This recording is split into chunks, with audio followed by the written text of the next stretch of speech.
We'll call to order the May 26th regular meeting of the Dayton City Council. Stand for the pledge.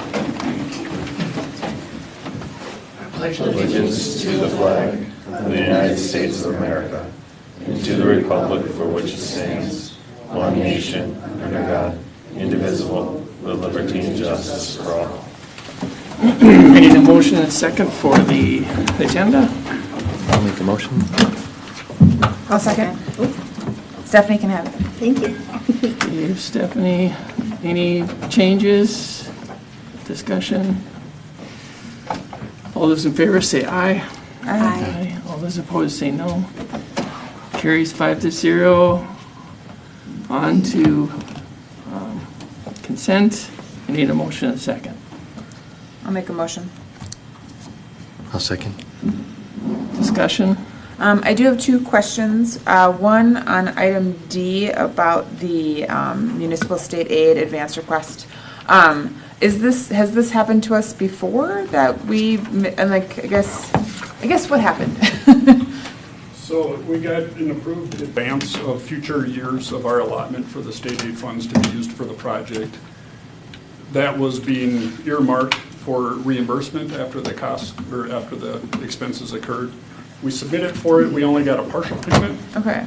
So we called to find out why that is, and they said the advances are only good for 1 year, so we just have to submit for a new advance. Okay. To make that money eligible again, so it was. We didn't lose any money, did we? No. Okay. No, Okay. No, we had a partial payment delay. Okay. Is really the only consequence. Okay. Okay. And then E, I'm not opposed to this. I just want to make sure that we don't set a precedent. So my understanding, I just want to clarify that ultimately the county is the one running behind. Like everyone else is doing what they did. Like it's not because the applicant was late on their part. They submitted everything in what is a reasonable time frame normally. And then I did see, and I don't know if this is legally binding or not, that they have said in their letter that if there were any negative consequence, that the applicant would would be responsible for any negative consequence. Correct. So, just because if anyone in the future wants to do this, I want that to be like, that would be my requirements, is that it has to be the county's fault, not that they didn't get their stuff done in time. And if there was anything that the person asking for this is going to take, like the applicant would be responsible for any negative consequences. Yes, So. Mayor and Council, I can answer that. Also, John can answer the same thing. It's exactly correct, is that they are on the hook for anything that they do. If it were to be incorrect, they have to correct it, and it's at their expense, and then also it's a county delay issue. So, Okay. John, anything else to add? Yep, so just to clarify, we're going to issue a building permit for a very large office building to be built in a drainage and utility easement that's going to be vacated within a week or two. Okay, okay. So yeah, I'm fine with it, because I just wanted to make sure for anyone in the future coming back and being like, well, you said yes to this person, I want it very clear this is why we said yes to this person, so, okay. Those are my only questions. Have we ever had the county reject a plat? Other than like Mayor, missing I signature? believe when I first became admin during my interim time, I believe there was one that happened, and it happened to do with, they had a wrong description or legal description on one of the lots, so they had to fix it. And that was all that got rejected, but it was minimal, and it was corrected within a week, so. Yeah, I guess I'm not too worried about it, but it is kind of weird. But I have a comment. if Go that's ahead. all right. I just want to say thank you to staff for item H, for pulling that data together, and then for being proactive to be working on some guide rails as far as spending goes. If you don't have guide rails, you can't hold anybody inside of them. And so I think that that's good for the citizens to know that we have we're working on having some guardrails around what we're spending and what we're spending money on and what needs an approval and what doesn't. And so just wanted to say thank you for, one, getting the information out there, putting it in the packet, and then working forward with that. So thank you. regarding G, is that something that's very ambiguous, or is this something that got missed? That's to do with all the improvements that Minnesota Department of Health were requiring before they would approve the thing to go online. So it's to deal with backflow from the municipal sewer system And they really wanted to make sure it didn't go into the well house, and how we dealt with it if there was an overflow. And so that's what developed all those costs. It was a late change on their behalf. We did already have checks and balances in place, check valves, and there was enough capacity in the in-house tank to take any backflow from that situation.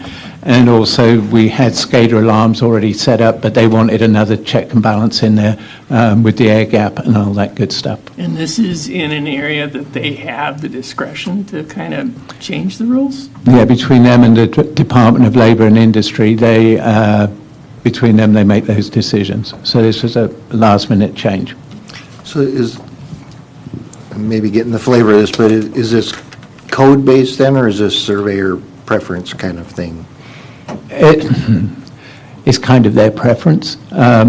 We did have to talk with them a lot. They wanted us to put in a lift station initially, but that was just over the top, and we managed to talk them down to this air gap solution. But it was something that they were very specific about. We want to have this in. It's just a little alarming that we can go through and design something and they can come in and say, here, add this, even though it's clearly, I'm assuming it wasn't required through the code. It was just something that they said. They wanted the two people there who came and did the inspections insisted that we had to do this. We fought back as much as we could because we felt that there was enough checks and balances in place, but they insisted that it had to go on before they would permit it. So this is not then something Black and Beach could have anticipated? No, it was, it was reviewed by MDH earlier on. There was no flags drawn at that stage. It was just at the tail end of this. And so I'm guessing we could have put up a battle, but that would have put everything off. And Yeah, off we and would have off. been fighting it. And All right. Anybody have anything else for consent? No, I'll just add on H. I'll second to what Stephanie was talking there. I'll be interested to see the policy that we come up with on that spending.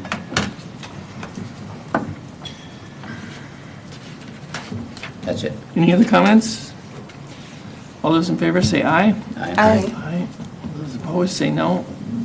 Consent passes 5-0. Open forum, limited to 3 minutes for non-agenda items. State your name and address. No council action will be taken, and items will be referred back to staff. Do you have anybody here for open forum? Go ahead. Come on up. Right, just right here? Yep, just name and address. Front and center. And then you'll need to fill out a form at some point. And Okay. My name is Victoria Rice. I've been a resident of Dayton for 54 years. I live on Diamond Lake on Lawndale Lane North. We are having the most horrible speeders on Lawndale Lane and 138th Avenue North. If I called the police every day, it'd be 15 times a day. They go from 138th Avenue and they accelerate. And it's not if when something's going to happen, it is when. We've got little kids and walkers. The buses, many of the buses are driving too fast. The delivery trucks, I saw a FedEx, if I could have gotten his license plate, I would have, done something about it. Amazon trucks, everybody. So the speed limit there is 30 miles an hour. Now we have two cul-de-sacs, one on 39th and 138th. And Lawndale Lane is very short. The speed limit there is 30 miles an hour. There is no way that these people are driving 30 miles an hour. It's like 45, 50. And I even think 30 miles an hour is too fast because to have that brake time and stop, and somebody's there or another car, it's going to be dangerous. And also, it's everywhere. I can hear them on South Diamond Lake Road. I always think there's a crash going on because on the lake you can hear everything. So what I would like to propose is either another stop sign or speed bumps. We can't have our police officers coming over here all the time. It's ridiculous. Speed bumps, I think, would help a lot. I don't know anything about them, except that I think that they make all of us stop. So that's That's what I wanted to tell you all about. All right, Thank you. Yes. good, and fill out a form and turn that in. Thank you. Can I just ask, are you then on the south side of North Diamond Lake on Lawndale? I'm on the north side of Timeline. North- So right when you go down Lawndale Lane, you can go to the golf course or down Lawndale Lane. I'm like, from the stop sign, I think I'm the fifth house in. Okay, thank you. Of course, thank you. Thank you for your courtesies as well. Come on up.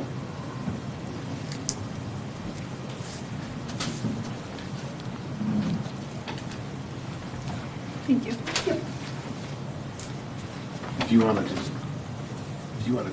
just right back there, you hand to the police chief, would be great. Thank you very much. Thank you. Nope, you're great, thank you. Name and address? J.D. Bob Trolls, 12700 Cedarwood Court. We're here tonight. First, I wanted to thank Sarah for replying and asking at the last council meeting about the grants that I had emailed you about. And that's kind of what we're here for, is to follow up on, is to see if the staff can be directed to get moving on this. We have been residents here for almost 40 years. Our house was established when we moved into it, so it's older. We need to get some repairs done on it. One of which is we need to get our driveway repaired, and that is not cheap. We also need to fix the way they put the driveway in. There's kind of like a little scooch over, so to get into the garage, it's not straight back. I have some diagrams to show you that. So, Can yeah. I hand them to you, or? Yeah, or hand them to staff. You can hand them. Yeah. We can hand them. And then we were also wondering if there is a limit to the size of the entry, like your driveway entry is? Is there a certain footage?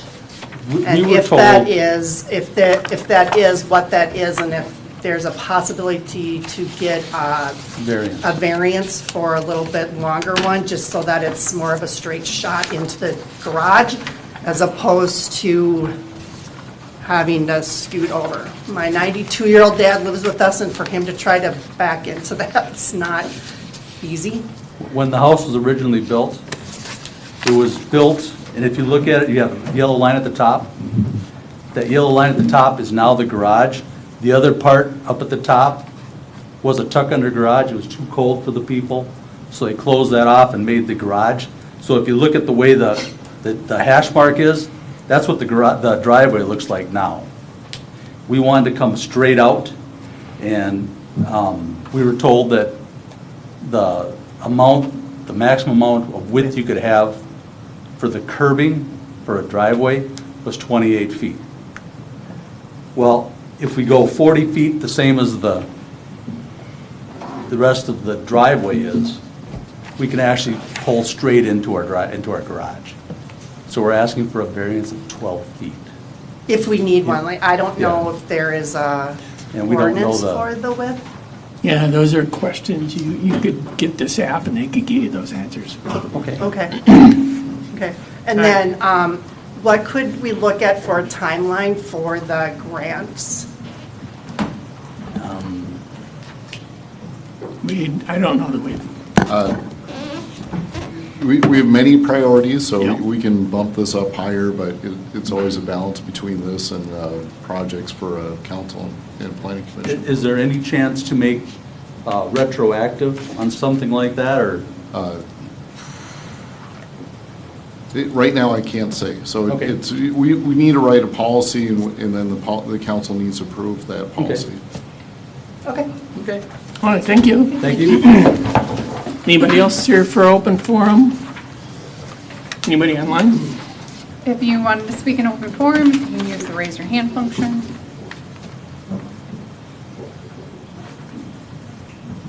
No. Okay, we move on to staff consultant council updates. Zach? Good evening, Mayor, members of council. A couple updates for you. Legislative session did end on Sunday, not this past Sunday, but the week before. We did end up having a bonding bill. Congrats to the city of Dayton and its residents for the award of a $3 million grant for funding for the Historic Village Water Tower, which we will discuss later this evening. And also, we received $2.9 million worth of general fund directed spending for the Tier 1 EIS study that the council supported with a letter of support back in October of 2025. As a reminder, that'll be about a 2.5-year survey study process, and it has not started yet. So once it starts, it begins, then it'll be in a 2.5 years from that. So I would progress that it's going to be about 3-4 months before we get that set in place. So about a 3-year process for those dollars. Secondly, I had an inquiry from a resident who was unable to make it tonight, so she asked me to ask the council if you'd be willing to look into an ordinance or a code to update and require all trash cans to be stored behind the garage line of the property. Is there any interest from the council to update this code? Like everywhere? Like, That would be everywhere, that is correct. That's what the request was. no. Just need yeses or no's, don't look for. Okay, thank you. That's all I have. HOAs can do that, correct? Yeah. HOAs can do that, that is correct, yes, but like I said, just. that was the Which request, isn't and so everywhere, I understand. She's asking for everyone, that's correct. So, okay, thank you very much. Just a reminder that it is open filing, and that is open until June 2nd, which is next Tuesday. I don't like that. My to-do list. June? I don't like that June is next So week. is My that the to-do J list word? is Is so that what? long. Yes. You're making Sarah spiral. Yes. I'm gonna just start crying. Not because of the opening, but. No, because June. it's June next week, and I'm gonna start crying. I have no updates this week. Chief? Good evening, Mayor and members of council. Ladder has arrived. It's been lettered appropriately. It is in the station. Next council, I believe, will be bringing it out for you guys to take a look at. So June 9th. So whatever time works, if there's a work session or whatever, but we'll have it out and about so you can take a look at it. Thank you. Chief? Evening, Mayor, members of council. Just to the public, we are seeing an increase in theft from vehicles again, mostly in construction sites where they're leaving their vehicles unlocked. So make sure you lock your vehicles. John? Similar to the last time, I've got a general question related to the upcoming comp plan update, is if there's any questions that the council has anything to do with Dayton. It doesn't have to be government related, so I've not received any yet. Thank you. Jason? No updates here. Scott? I'm good. Sarah? This was actually kind of related about what I brought up last week, or last time, Jen, but the grant for the curb appeal approval. So you mentioned that we need a policy and then we need to approve it. Because I do know we got money for it, and there is a timeline on that money. So I totally get what you're saying, that there's a lot of things on people's plates, but when does that clock tick down on that money? 3.5 years. Okay. From today, or that was the original timeline? From today, so 4 years Okay. from When we got the it? end of last year. Okay. So not necessarily like tomorrow, but there is a timeline on that. So is there anything we can do from the council side to help that process along? No, it's really a balance of staff time, so on my end, I've got, every week is a packet that's due, whether it's council or plan commission or EDA. Yeah. So that's the balance of staff time. Okay. So, thank you for that update. I appreciate it. Yeah. Mayor and council, just as a reminder, you guys did direct those dollars to go to the EDA, so we'll go to an EDA approval for policy and procedures and such. I don't know necessarily, we'll work with legal to figure out if it needs to come to council or not, or if it's just more of an update to council of, hey, we approved a program, because the funds were allocated directly to the EDA for their jurisdiction. So just an FYI for that. Okay. I have nothing. Nothing from me. I have one thing. I would like for the council to talk about budget impacts of bringing more of our maintenance to our apparatuses in-house. Other communities do this within their public works department, and I've talked with Marty a little bit and then Zach a little bit about that. I think that we're getting to a point where we have enough apparatuses where it could be, and this is what I would like us to investigate, is if it would be cost effective to bring that maintenance in-house. We spend a lot of money on labor. And some of that could be absorbed in a salary of either public works personnel that we have now, or maybe even adding someone, or developing one of our current employees to be able to do some more of that maintenance. Also, I think that there's a hard to quantify benefit of being able to prioritize the order at which we work on vehicles or apparatuses, and I'm not saying that that testing will have to be done, some testing will have to be done by a third party, but if it's a valve or something like that, like there's no reason why our certified mechanics here can't work on that. And so I guess I would like to see what we've spent to have, I mean, Engine 21 had a bunch of work done to it, that some of that maybe could have been done in-house or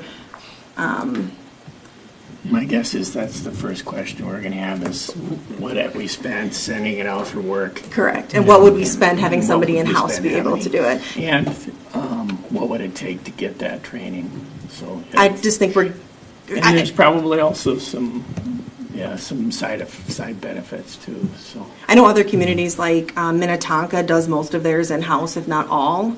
I know they're much larger than we are, but I think that again, as we build out more and more vehicles, that I would like to at least explore and then maybe even know that tipping point if maybe we're not there yet, but we may be there really soon.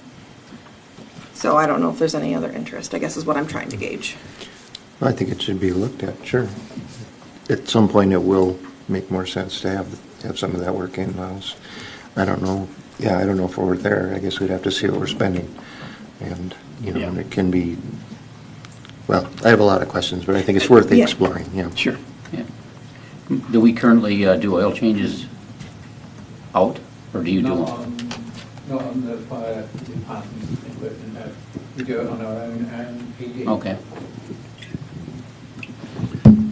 Mayor and members of the council, one thing as it relates to, Mayor had mentioned it, they do need to be NFPA certified for that capacity. And then I also, don't know, Marty, you'd have to answer this, but lifts for such large pieces of apparatus. Just some other thoughts. I don't disagree. There are many other communities that do that maintenance in-house, and it could definitely help out with another person or whatever. So just some things to go with it, though. There's probably a lot of. I don't disagree with that. I just, looking through all of the payment of claims, and it's like, this went to Wisconsin, how long was it out of the city, how long was it out of service, and maybe it's not all of the maintenance, maybe it's specific things that we do, but there is, we had a truck gone for a long amount of time, and so I guess I just would like to have the conversation, and again, maybe we're not there yet, but it gives us kind of a starting point of maybe when we're getting closer, these are kind of the things of when we're getting to spending, double what we are now, that would make sense, so. No real timeline on that, just kind of hoping to start the conversation. So. Yeah, Mayor, members of the council, we have enough support, it sounds like, to do some research on it, so I'll change that priority list from probably the lower priority to a little higher priorities, because the budget season's coming up fairly quickly, since it is almost June. Drop the J word again for you. And so it's quickly approaching for us as well as staff, because we have to get a budget to you guys as well. So it's all a process, and we'll do some research and provide that back to you, so you have some information, and I can do that on a weekly update. That way you have time to analyze it and adjust it. What we will have to do is instead of just putting out invoices, we have to look at what the actual invoices are for. Because for parts, they're going to be parts no matter what, they're not just labor. So we'll have to go through, and that'll take a little more staff time than just quick and easy. So our goal will probably be end of June, beginning of July, we can prioritize it high enough. And then, like I said, we can look at the budget and still have flexibility at that time. Thank you. Thank you. That's all I have. Okay, then we are on to item K, new business.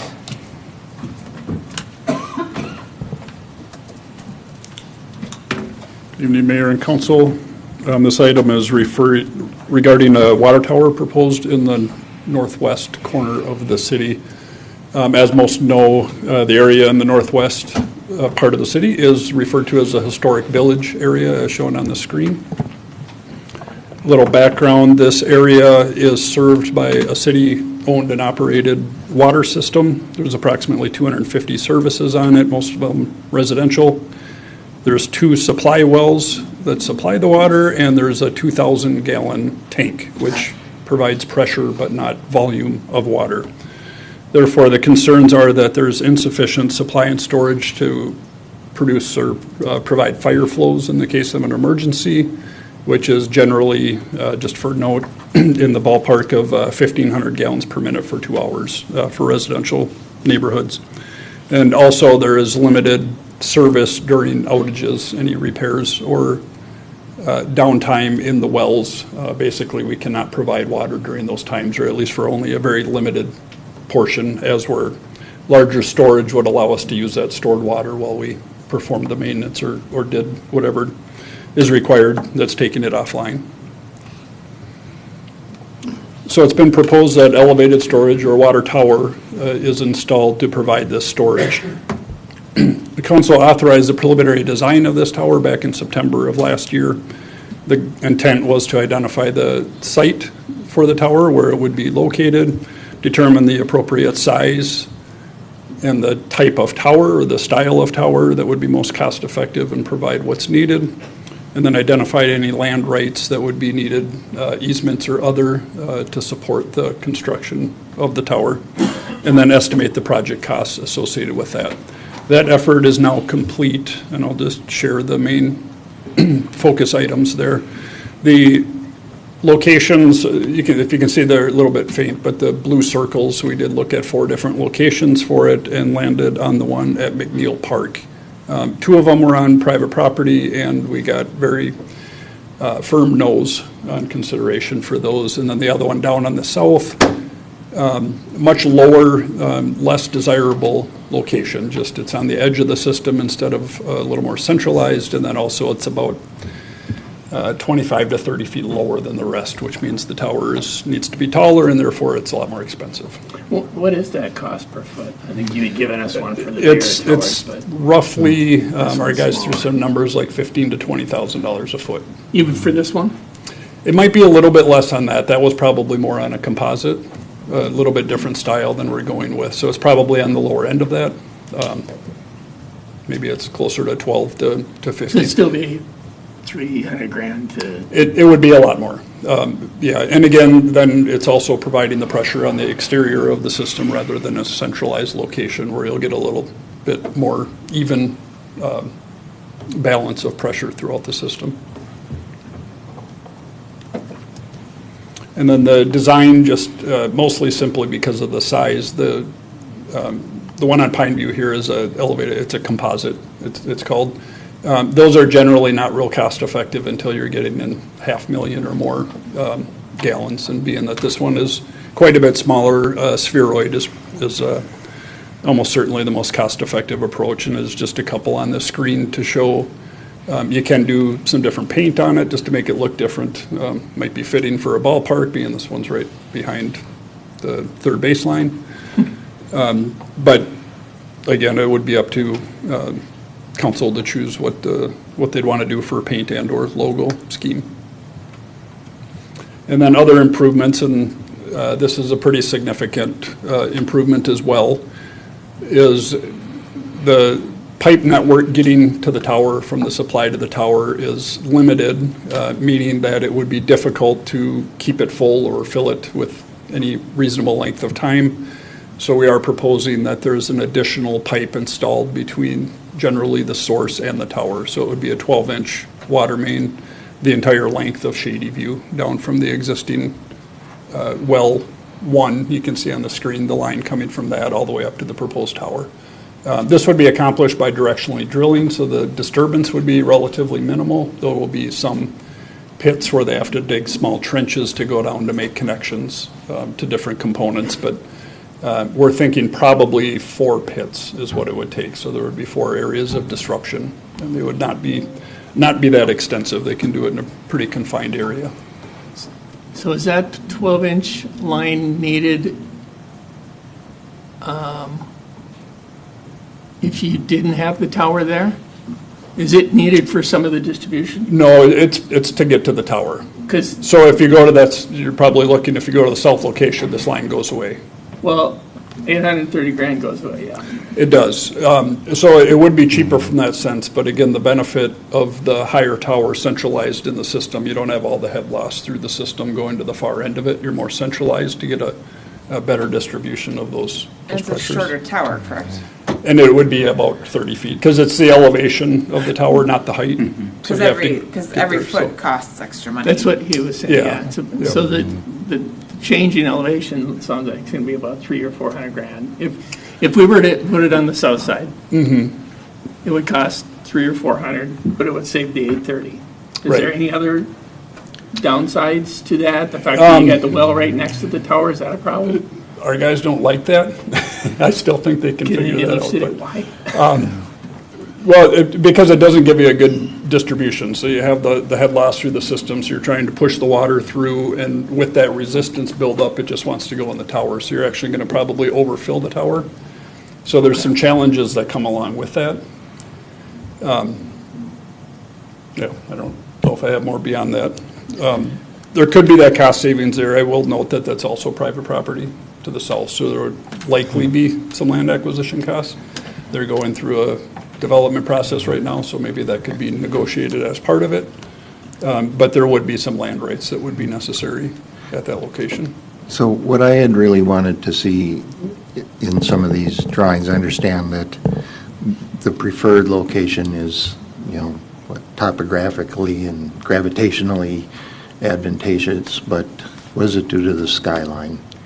We're putting a water tower across the street from a 125-year-old, or I don't have the age right, but at least Church. that long, church. Mhm. People talk about Dayton, when people know where Dayton is, they always say, oh yeah, it's where the church is. Sure. So what are we doing to that view? I guess I'd like to see some Like a some rendering or views a- of that, okay. from Sure. different angles. Sure. What are people going to see when they come into town? Because that's the first thing you see now. Sure. Yeah, that has not been done to date. And it's hard to hide a water tower. They're high, they're tall.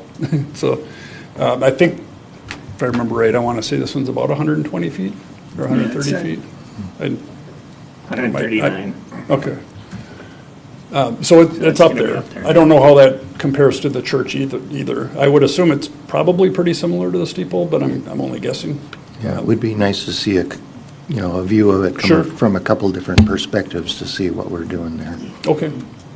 Yeah, we can, and this is good. This is actually why we brought the report prior to the final design, just to get some initial feedback in case there was changes. We're bringing this in draft form, so if there's any other information needed, we can bring that back. So, yeah, we can definitely coordinate some of those, and we can get some perspectives of the height and maybe try to get some depth, feel of the depth between the two as well.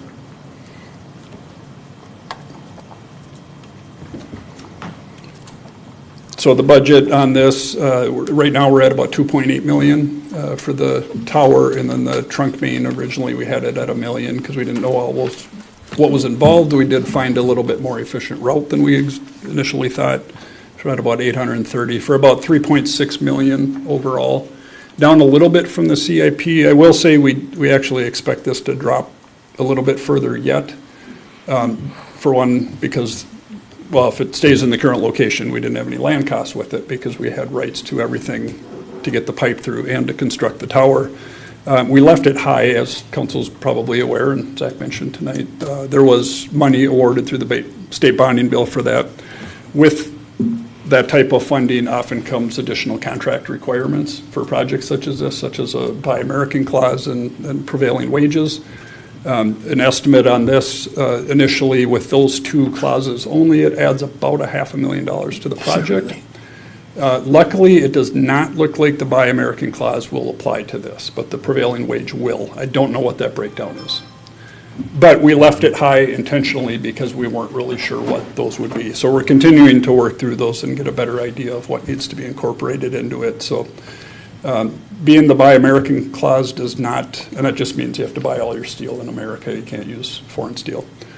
If some of those drop off or are not in there, we expect that cost to come down. So that hopefully will be beneficial in the end. Is the grant a grant, or is there a shared? It's referred to as a grant? Yeah, Mayor and Council, so it's a part of the bonding bill. I'm still reviewing to figure out if the bonding bill language requires a match or not. So it depends on how the dollars were allocated and what the bonding bill has in the language. which unfortunately all I have is a list so far. I don't actually have the language. And also, if you've ever read one of those things, it's about 1,000 pages long, so not real inviting to read. So I'm still reviewing what that looks like, but the most it would be is an 80-20 grant. That's typically what they've been in the past. Otherwise, the other ones have been 100% grant and no actual match. So I'm still reviewing what that looks like, and I'm going to provide the update back to council as soon as I know. Jason, the main question I'll have is this 3.6, 3.7 estimate. This doesn't end up like the wellhead treatment facility where we start at $4.5 million and end up at $9 million? We always hope not. That's what I'm getting at is I hope the expected possible cost is somewhat closer, because sometimes I believe we bid low to get the project, and then once you're in it, once you're waist deep in it, you can't turn back. Sure. So I'd like to know the full story going into it. Unfortunately, there's not a lot of tower projects in the metro, so there's not a lot of comparisons, but we do have a handful within the last, I'll say, 2 years. Corcoran just put one. Corcoran just put up a composite. It's a. Oh, that was a big one, though, right? That was I think it's a $500,000. It might be a Oh, it's half? 750. Is it? Yeah, I Is thought it it was $4 million? million. Oh, okay. I thought it was smaller than Okay. that, but, yep, okay. That was one of them we had for cost comparisons. Of course, that What doesn't. was the cost on that? I didn't hear. Do you remember what it is? I don't remember. Mayor and council, I believe it was somewhere in the $7 to $9 million Oh, it was. range. So it's kind of proportional to the Oh, yeah. gallonage? They get, and the footing is the big cost. So the bigger all that weight is, the bigger your sure. footing is, and that's a significant part of the cost. Same with the height, so it's not just the extra material, and Yeah. it's the bigger. I did have a question on the sizing. So when I was looking at the report on page 65, water storage recommendations, and there's 4 options, right? There's the recommended storage capacity with the 300 GPM firm supply, and then the 600 GPM, and then the 20% of MDD plus fire storage and the ADD plus fire storage. Of those numbers, one is 0.30, one is 0.35, one is 0.24, and one is 0.29. And so I was curious why we went with a 0.25, which is like... The lowest of the 4? Yeah. Yeah. No, good question, very observant. Those are guidelines, for one, I will say, and part of the balance here is those calculations are done off of an assumed entire redevelopment of the entire historic village area, including additional developed to the south. Okay. So including all of the commercial properties all along Robinson Street, medium density housing on Slabtown and in the south. So in other words, it's going to be a lot of units and a lot of redevelopment before that'll ever be achieved. The thought is a few things. One of them is by the time that happens, there's, I'll say, at least a fair chance, probably a reasonably good chance, that the system, the area we're in the northeast, will extend all the way over and connect into it, at which time the system operates as a whole and we can rely on the storage of other places. Okay. So the other risk with having an oversized one is you kind of have to have a minimum amount of water in there. And so like the 0.25 million, the max day demand on record for that, the village is like 0.05 or 0.06. So we're using just a fraction of what it even holds. Okay. So we're already kind of teetering of trying to keep enough in there to have fire suppression, but not have so much in there that there's no turnover, because then you have stagnant water. So, Yeah. Okay. so it's probably, to be honest, this is going to be oversized for some pretty extended That's length of what I was time looking at. It even. almost- Given the wells we have there, it almost seemed like it was... So doing some initial, we started at like 180, and we were wondering if we should go bigger than that. We did this for the thought, we do want to err on the side of having, it's hard to add on storage. You can leave the water lower, but you can't overfill it, so. Yeah. So Well, we we don't thought want a this was. repeat of this one where we were told, oh, you can add on to it, and then turns out you can't. Sure. So, okay, just curious about that. So, Sure. I actually said I hadn't thought about it, but I hadn't thought about what it would look like from a sightline perspective, because in my mind, it's kind of off the road, because it's on the other side of the park from the road, correct? The far side of the park? Yeah, this isn't, I don't know if this is the I mean, best. but from the main, Yeah. Yeah. Bank River Road. Yeah, like saying as people drive through the city, right? It's not right up next to Dayton River Road. It's on the other side of This the is what park. I was thinking too, and maybe this is what you were getting at. If you come in from the west, you're gonna see church, and you're gonna see this guy. Well, and that's where I would like to see what that looks like. Yeah, And it sure. Yeah. may or may not. I just want to see it before I commit completely, because that could be it could be a thing.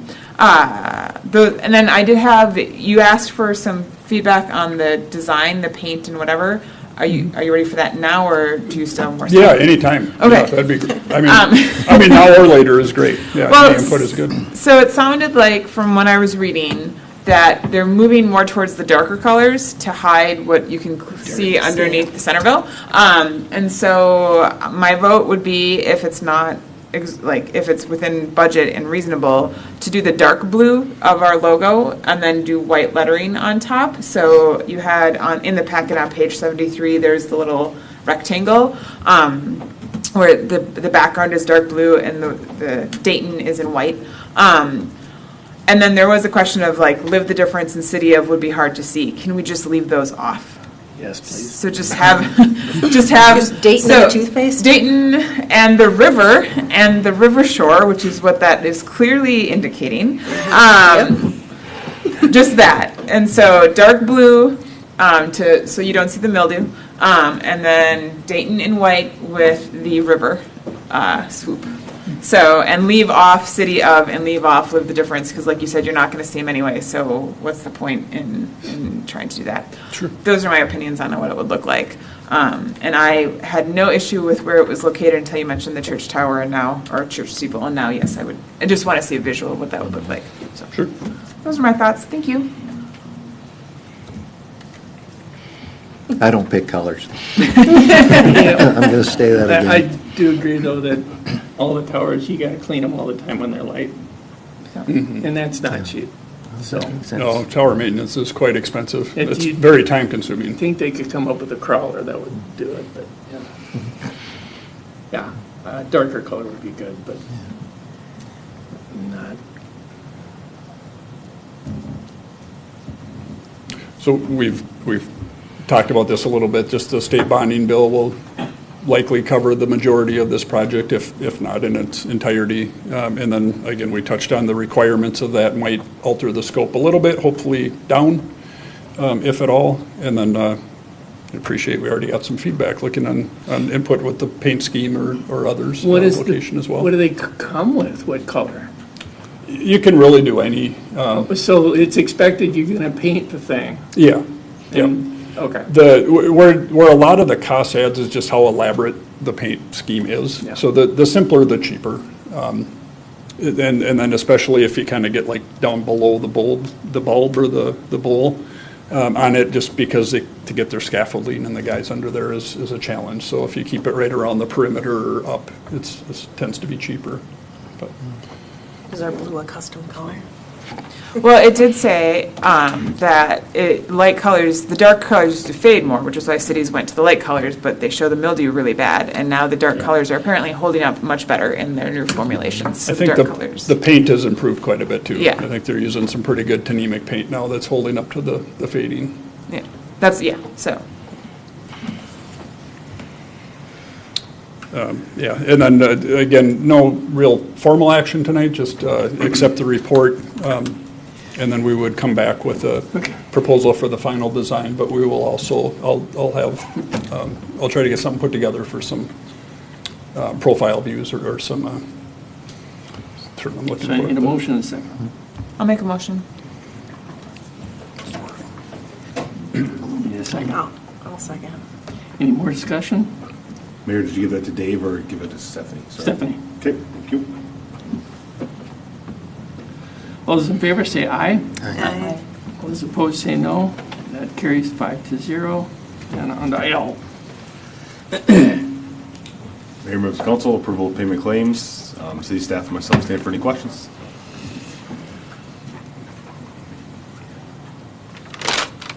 Can I get a motion in a second? I've got a couple. Okay. Basically, just clarification, and I was gonna email this today, but I never got around to it. The FDIC event, roughly $3,500. There's 2 hotel bills in there for $1,480 and change. How many people went to this thing? Councilmember Solonic, there was 2 people that attended. Did you stay for a week? Yes, Really? Okay. yes. That would explain why the hotels are that much money. Yeah, I'm gonna look at the fire chief. Was it 6 days, chief? I believe it was 6. It was 6 evenings, yes.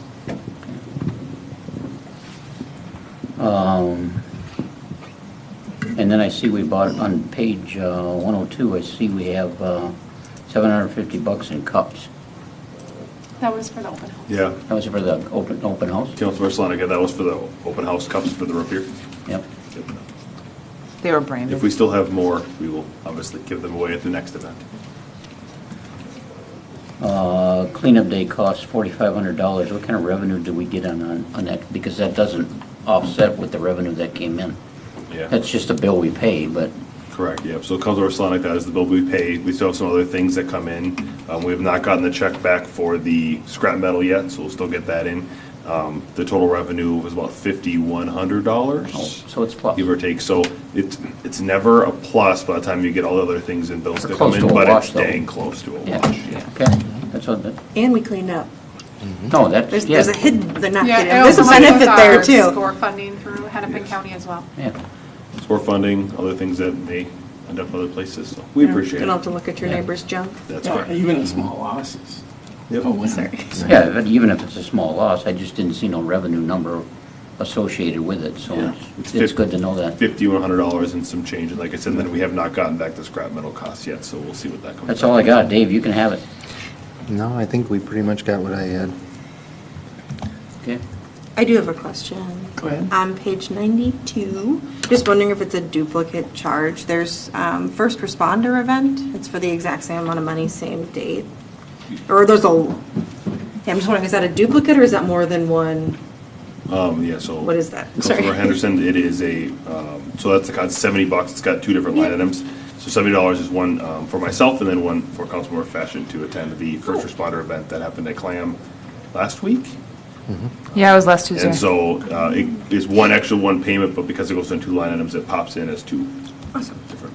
Just making sure, I'm taking a page out of Sarah's book, just making sure it's not a duplicate charge. And then there's also a phone screen for new employee for $39.99. What is that? I'm gonna look at. It's on the I'm gonna same look at Amy and Marty page. for this one. Yep. So the new public works hire received a phone, and so to get a screen and a case put on it, that's the charge. Okay, I read that as like screening for a new employee, so I'm like, wait a minute, what is No, this? for the physical phone. Physical So- phone. Yep, Okay, In case. in case. that makes a lot more sense than what I thought it was, because I was like, what is that? I think that's all I had. We covered everything else. All right, I need a motion and a second. Motion to. Sarah and Dave, any other discussion? All those in favor say aye. Aye. All those opposed say no. It carries 5-0. And on to item L. M. Yeah. Thank you. Good evening, Mayor and members of the council. We have Peter Leatherman from the Morris Leatherman Company here to provide us with some results of our resident survey. Let him take the floor and have it away. Yep, that'd be great. Thank you. Through here. Yes. Do I have to click on it, or just, Click on, I could just click go on the arrows. forward? Yep. All right, it's a pleasure to be here with you this evening, to go over the results of this, this year's survey. First off, let's talk methodology. This is a 400 random sample of City of Dayton residents. This is a telephone survey. There's lots of discussion about different ways of surveying people. You basically have 3 primary ways: a telephone survey, an internet survey, or a mail-out survey. When you have self-selection, like you have on an internet survey or a mail-out survey, you have inherent biases that come in. 2 of them up front. First off, on an internet survey, as you'll see later in the survey, 9% of residents don't have access to the internet. So they would not be able to take the survey. And it's a very specific demographic, over the age of 75 years old. On the flip side, on a mail-out survey, if you're under 30 years old, you don't go to your mailbox hardly at all. Much less are you going to take a survey out, fill it out, put a postage stamp on it. But on the backside is where the real bias come in. And if looking at this over the years, this is my 32nd year of doing this. 30 years ago, if you looked at, well, the internet survey didn't exist 32 years ago. If you looked at a mail-out survey and you compared the results of the mail-out survey to a random telephone sample, they came in 10 to 15 points more negative. If you were upset with something, you always sent in a self-selected survey. What's actually happened over the past 10 to 15 years with internet surveys that some cities and school districts have done is when you're testing at least specific projects, groups try to win the survey. School district bond referendums look very, very positive, especially when 75% of those that chose to respond are parents, and they're only 25% of the community as a whole. So that's really the reason that we've stuck with the telephone survey. It's the only way to get a sample that's projectable to the whole community. You can see the interviews were conducted between April 27th and May 11th. Average interview time was 24 minutes. You had 8% on the phone with us for over an hour. Those are your historians. My phoners aren't paid by the survey, they're paid by the hour. So you probably know a few of them. The non-response rate, once they understood, people still care about their school district and city. Only 5% refused to take the survey. A 400 sample is always projectable to plus or minus 5% in 95 out of 100 cases. So if we're in the city of Dayton, we're in Hennepin County, or the state of Minnesota, it's always going to be plus or minus 5%. 67% are cell phone only households. You're down to single digits, but you have still 8% that are landline only households, and then the remainder have both landline and cell phones. Now, one way we validate the sample is through demographics, and demographics are twofold. We want to validate the sample with updated census information to make sure that it reflects the community as a whole, but we can look at differences on attitudes and opinions, households with children versus households with seniors. Your interesting breakdown is in the first 4 bars, and how long has the person lived in the city of Dayton. You now have 44% that have been in the city for less than 10 years. They have very different expectations and thoughts on the community versus the 56% that have been here for over 10 years, but especially over 20 years. The median resident, the typical resident, comes in right at 45 years old. Half are under, half are over. 19% contain a senior, 35% contain a child. The financially stressed versus the financially comfortable has been interesting. What I've seen in this time frame of April and May is an increase now in more people saying they're financially stressed, especially when it comes to gas prices. You're at where we were the first part of this year. January, February, we had dropped down to the low 30s. It was moved down. The high was back in 23 when we had 60% indicating they were financially stressed. So yours is relatively stable in comparison to what, not the fluctuation that we've seen in the last couple of months based on gas prices. And then women outnumbered men by 4% in the sample. Any questions on methodology or demographics before I get into it? So are these the demographics of the city or of the people you surveyed, or did they match up? These are the demographics of the people that we surveyed, and they match up with the census data. Okay. Especially, the census is really good on 2. Okay. Households with seniors and households with children. Okay. So it's within, I think the households with seniors, you were at 18%, and children, you were at 34% in the updated census. Okay. Yep. All right. Survey says, now some are new questions, so don't have the comparison going back to 2024. What's the most important factor when they decided to move to Dayton?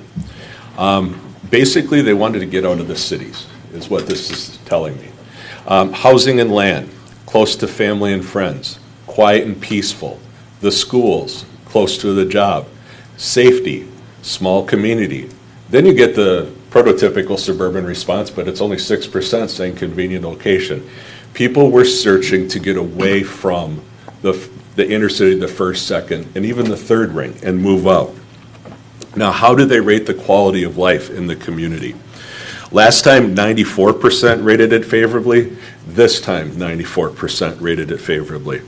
This is unusually high on this. You do have a drop, but it's the same drop we see everywhere. From the pandemic moving forward, we get less enthusiastic about everything. So excellent ratings are dropping. Minnesotans are difficult to get to say anything's excellent, because oftentimes if you ask somebody that says good, how do you become excellent, they'll say you don't have to. But that 33% excellent is 3 times the number. It's now 10% rating the quality of life in their community as excellent. The total, the 94%, is about 15 points higher. Folks have shifted down now. The norm right now is 78% rating the quality of life favorably.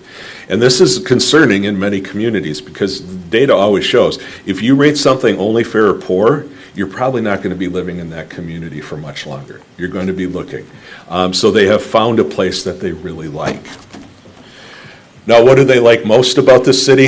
It's all the small town attributes. It's the quiet and peaceful, the location of family and friends, housing, land, schools, safety. Okay. Oh, just move it there. I think you can just hide it. Can I hide it? Hide it. There we go. Beautiful. Small town feel by 8%. Friendly people, the small community, they are all small town attributes, is what people value in the community. Now, if we ask what they like most, we always follow up with what's the most serious issue. Not surprising, it's growth. Like I said, I've been doing this a long time. I mean, I remember when Woodbury was farm fields and we were doing surveys out there. When Burnsville was developing, my God, when Plymouth was developing. It's time to retire. But this is the typical tension you have when growth happens. And you always have this. There's tier 1 growth concerns of don't let any more people in, or are you tier 2 where you're going to say, okay, the growth is here, how do we make the growth? Are we looking at city services? Are we looking at amenities, shopping, that sort of thing? You're going to see through the survey, that's basically the concern, is the matching those sorts of things to the growth. You don't have, there's one community that'll go unnamed that I basically told council, the folks want you to pull the drawbridge up and don't let anybody else in. You're not that community whatsoever. But down at the bottom, you have 28% that say nothing. This is a surprise to everybody here. There are no problems in the city of Dayton. That is, even the audience chuckled. That's 3 times the norm right now. The norm on the nothings is at 11%. And so they are boosters. It's not that they're unsure. You have 3% that are unsure. You have 28% that see no problems, and they're positive throughout the survey as we go through it. Now, the direction of the city. You do have an increase in the number of people saying on the wrong track. 34% of the 25%. Okay, so it's 8% of the community are saying too much growth.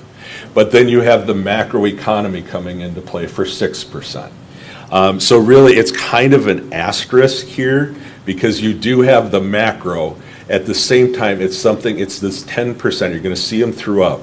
On the too much growth, the concern on the tier 1 growth, the number of people coming as opposed to what types of amenities are there for these folks. This was very interesting change also.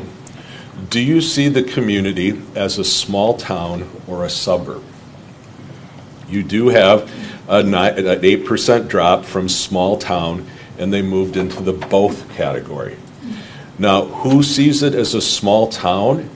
Primarily people who have been here for 10 years or less. The shift has happened with those that have been in the community for over 20 years, that it's not the small town that it was, and they've shifted into the both category right now. With all communities that value the small town feel, those small town attributes, you want a high rating of the sense of community, and this is extraordinarily high. 90% have either a very or somewhat strong sense of community. The norm on that post-pandemic in the metro area is down to 70%. And you have 35% having a strong sense of community. What's their closest connection to? This is where you're metropolitan, because it's the balkanization of the neighborhoods. We've seen this since the 90s. People's closest connection in the 7-county metro is always to their neighborhood, then their city, then their school district. A couple of value questions. What's of the most important aspect to the city's quality of life? So when they gave that rating on the quality of life, what's their number one aspect that goes into it? Safety, 32% in an open-ended, followed by the small town feel and the sense of community, rural and open spaces, schools, affordable living, parks and trails. What's currently missing in the community? Better street maintenance, we'll talk about that specifically. Lower taxes, we'll talk about that specifically. I've had very few cities over my career that you actually have 11%, double digits of residents saying we need more city services. Jobs at 10, shopping and entertainment at 10, but 26% see nothing missing.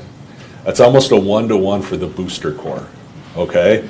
They have everything they want here, and we don't need to bring anything in.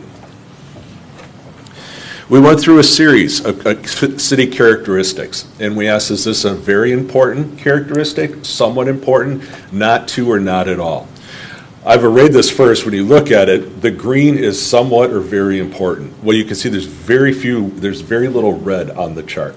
So I decided to delineate the chart between the very important and the somewhat important, the intense importance. Public safety, 90%, very important. Nobody said not to or not at all. Schools, then the city parks and city trails, public open spaces, dining and entertainment, retail shopping, community events, recreation program, and public transportation. Now, so the lowest level of importance is still 2/3, 68% rating public transportation as important. So they're all important. There's just a hierarchy in the importance in people's minds on the intensity. So that's what they view as important. How do they rate the city on those characteristics? On the ones at the top, public safety, schools, city parks, and city trails, 93%, 90%, 88%, and 91%. Public open spaces, 91. Community events, 82. Recreation programs, 78. And then the three that are the divided, and this is where it comes into that second tier. But it's not the intense. You can see there you have about 38 and 41% in the very important in the dining, entertainment, retail shopping. Retail shopping, 54-46. Dining and entertainment, 55-46. Public transportation, 39-59. Now, one thing on public transportation, and we don't do it in your survey, but in many cities, they'll ask, how important is it for the city to offer public transportation? It'll be roughly about 2/3. How likely are you used to public transportation? It's normally about 20%. Doesn't matter if it's in Golden Valley, Woodbury, okay? It's one of those things that they want to know it's there, but the vast majority of people are not going to use it. Have services been able to keep pace? And this is the tension now. You do have a 25-point drop in those saying no, or saying yes, and 37% saying no. Now we follow up with the 37% and said, is there a city service that's not keeping pace? 70% of the responses came around development and planning and street maintenance. City service ratings. Right at the top, the police, 94. Fire protection, 91. Park facilities then at 87. Administration, 84. Communication, 81. Park maintenance, 80. The ones that have more negativity, on street maintenance, it's 62-39. Now, I have a spring norm and a fall norm for this, because the winter is always in people's minds when they're rating street maintenance from January to May. The norm this year is 55-45. Almost a majority of people in the metro area rate street maintenance repair unfavorably, so it's a little bit higher. A couple other things. The city planning comes back to those not, if they rated it unfavorably, it was about those amenities. There's not enough dining, retail, shopping, those sorts of aspects. This is set up as a stoplight going through the list of the city services. When you think about funding for city services, should you increase? Green, yellow maintain, red cut, dark red eliminate. So there's only 1% would eliminate building inspections, 1% city planning, 2% communication. It nets out that you do have about the right amount is the majority, but there are some that people are interested in increasing funding. Street maintenance, not surprisingly, 47% city drinking water, 40% fire protection, and then 38% each for police protection, city planning, and snow plowing. Now that's all well and good. We want to increase funding. At the same time, we have more property tax hostility than I've seen since the late 90s. And it's not only here. It is everywhere across the state of Minnesota. This will be the issue of the election this fall. Not surprisingly, you were at 57% high, you went to 63% in the very and somewhat high category. Now, what's the norm? The statewide I just did that I shared with the city managers a couple months ago, we were at 60% high. I just ran a community in Western Hennepin that was at 73% high. And so when you get to this, now you have the tension. People want the investment in city services. At the same time, they're concerned on taxes. Now, I also know from that internal survey, back in the day, we used to ask, if you said your taxes are high, who do you blame? But then counties got really mad at us. So we don't ask that anymore. But we ask it internally. And it is the county is the focus of people's concern on property taxes. Probably the most distant from the actual customer, our resident. So that's the focus. So you do have this tension that you have this desire to have the enhancement of city services. At the same time, you do have the city property tax.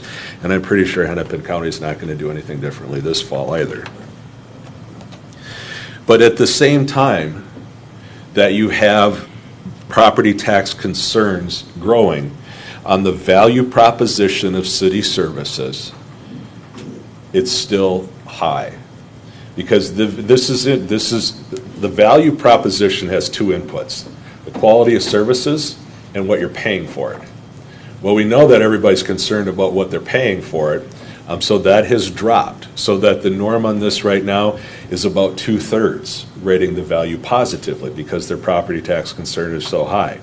So the quality of city services, it's not seen that the city services are poor, it's how do we enhance them here at the same time because they're providing incredible value for the dollar that people are paying. Interaction with the police department. 25% indicate that they have had interaction in the past couple of years. And I guarantee you, if you ask the chief, 91% were not just at an ice cream social.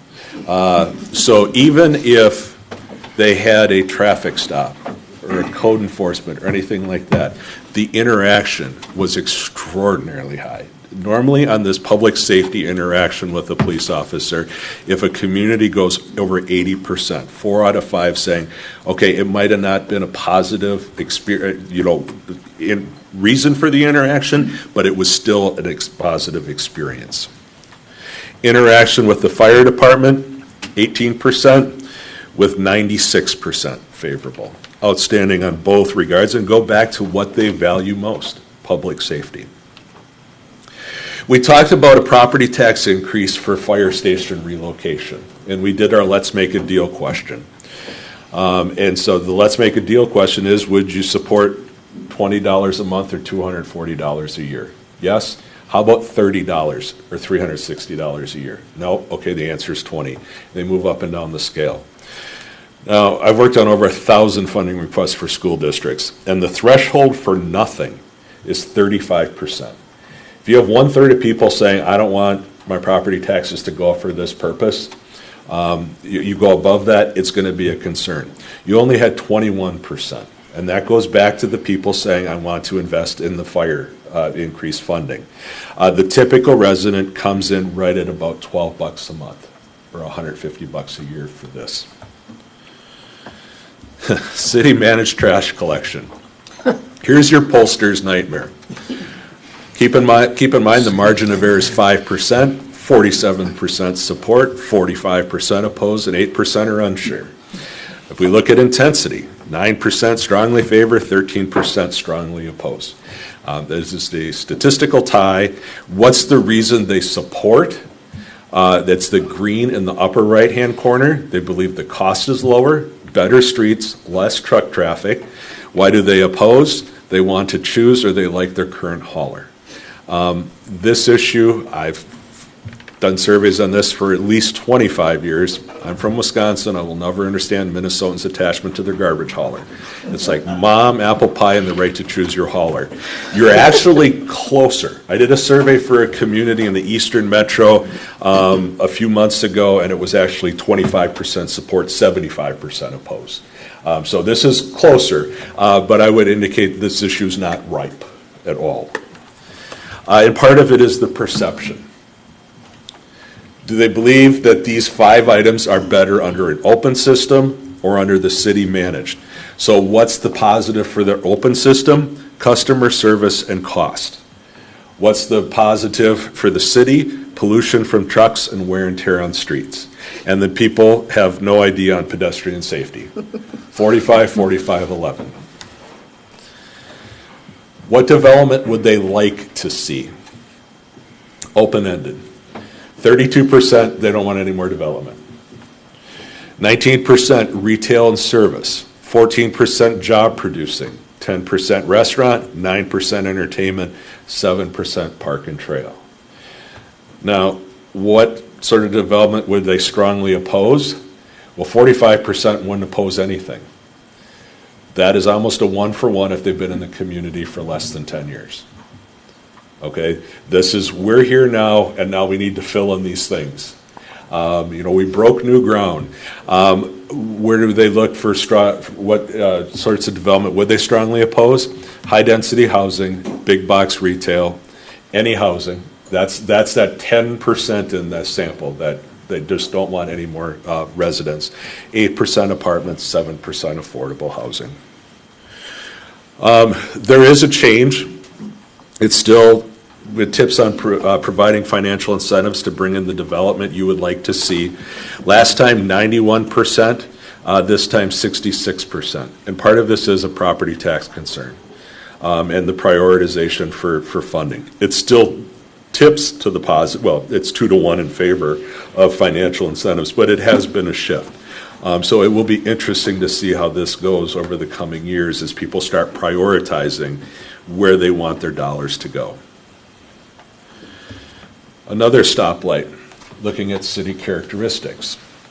Does the city have too many, about the right amount, or too few of these different characteristics? This one, you look at the green versus the red, and it'll tell you how the community nets out. So manufactured mobile homes, 18% want more. Rental apartments, 13% want more. Townhomes, 20% want more. Starter homes under 300K, 41%. But then on move-up housing, 12% saying too much. On high-end housing, 17% too much. Hobby farms and large lots, well, that goes back to the value. They like the open spaces. So it nets out 38% too few. Assisted living, 43%. One-level association for seniors, 54%. Then you have the parks and open spaces, it's basically a wash, and then the job-producing service, retail, entertainment, and restaurants. We've already talked about the job-producing service, retail, entertainment, and restaurants.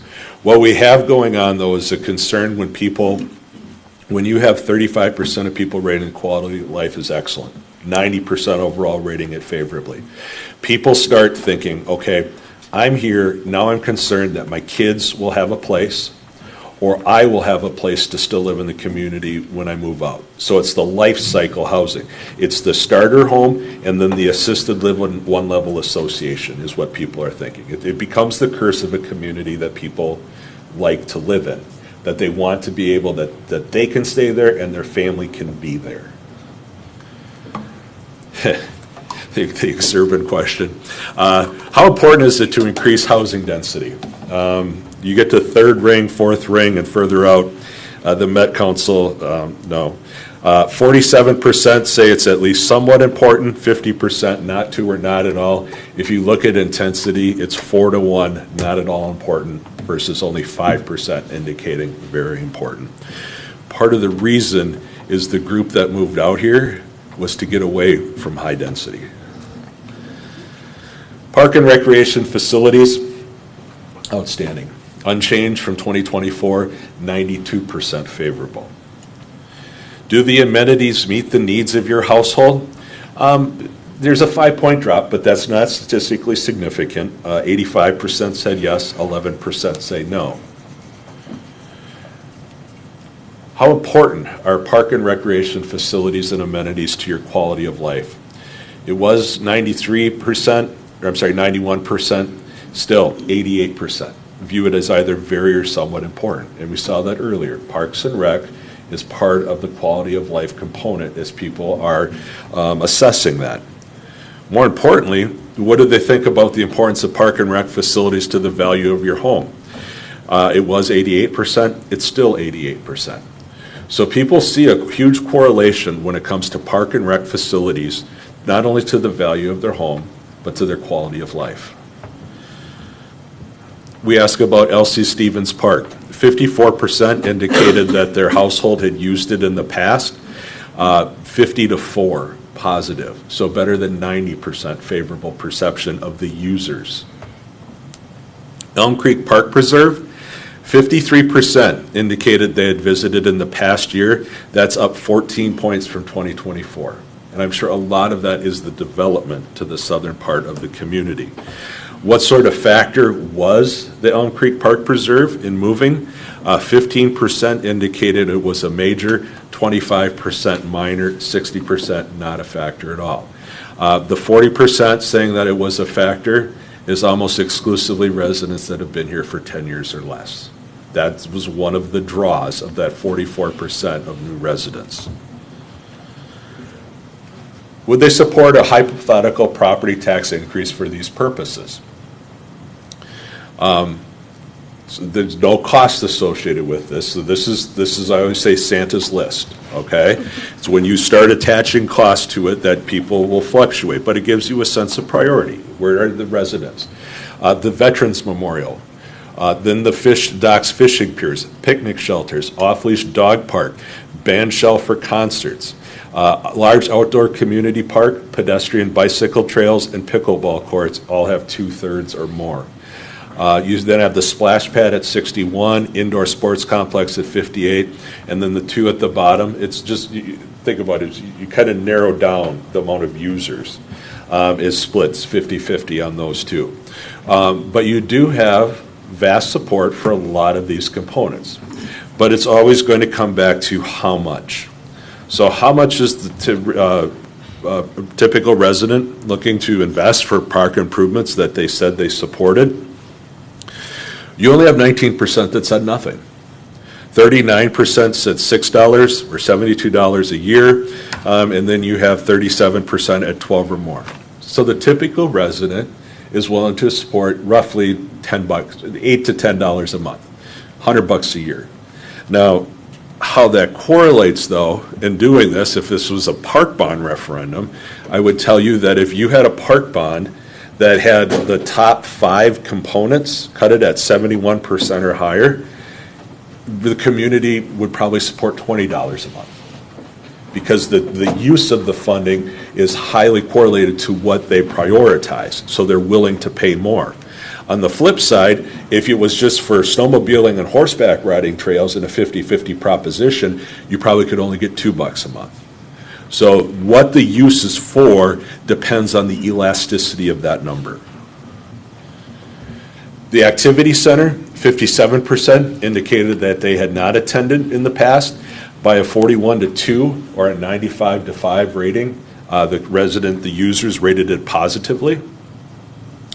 Dayton City events, 54% had used in the past, 49-5, about 90-10, rating the city events positively. Empowerment. Do people feel that they can have a say about how things work and run in the city of Dayton? Yes, 70%. We're down to 60% right now of people saying that they feel empowered in their community to have a say. So it's about 10 points higher than the norm. I said last time on the knowledge of the mayor and city council that this was life in a fishbowl. You had 70% indicate that they either knew a great deal or a fair amount about the work of the mayor and city council. Well, it dropped to 59%, but it's still, the norm in this right now is 40%. You have a lot more people paying attention to what's going on here. But how do they rate? With a lot more attention. Sometimes that breeds hostility. It's not the case here. It breeds favorability. 86% approve, only 10% disapprove. Similarly on the staff, 86-12, outstanding on both accounts, the governance and the administration. Have they had contact with City Hall in the past year? 39% indicated that they had, and we followed up for 4 service evaluations. And this is where I suggest that, the community is differentiating the service they receive versus the number of employees available to them.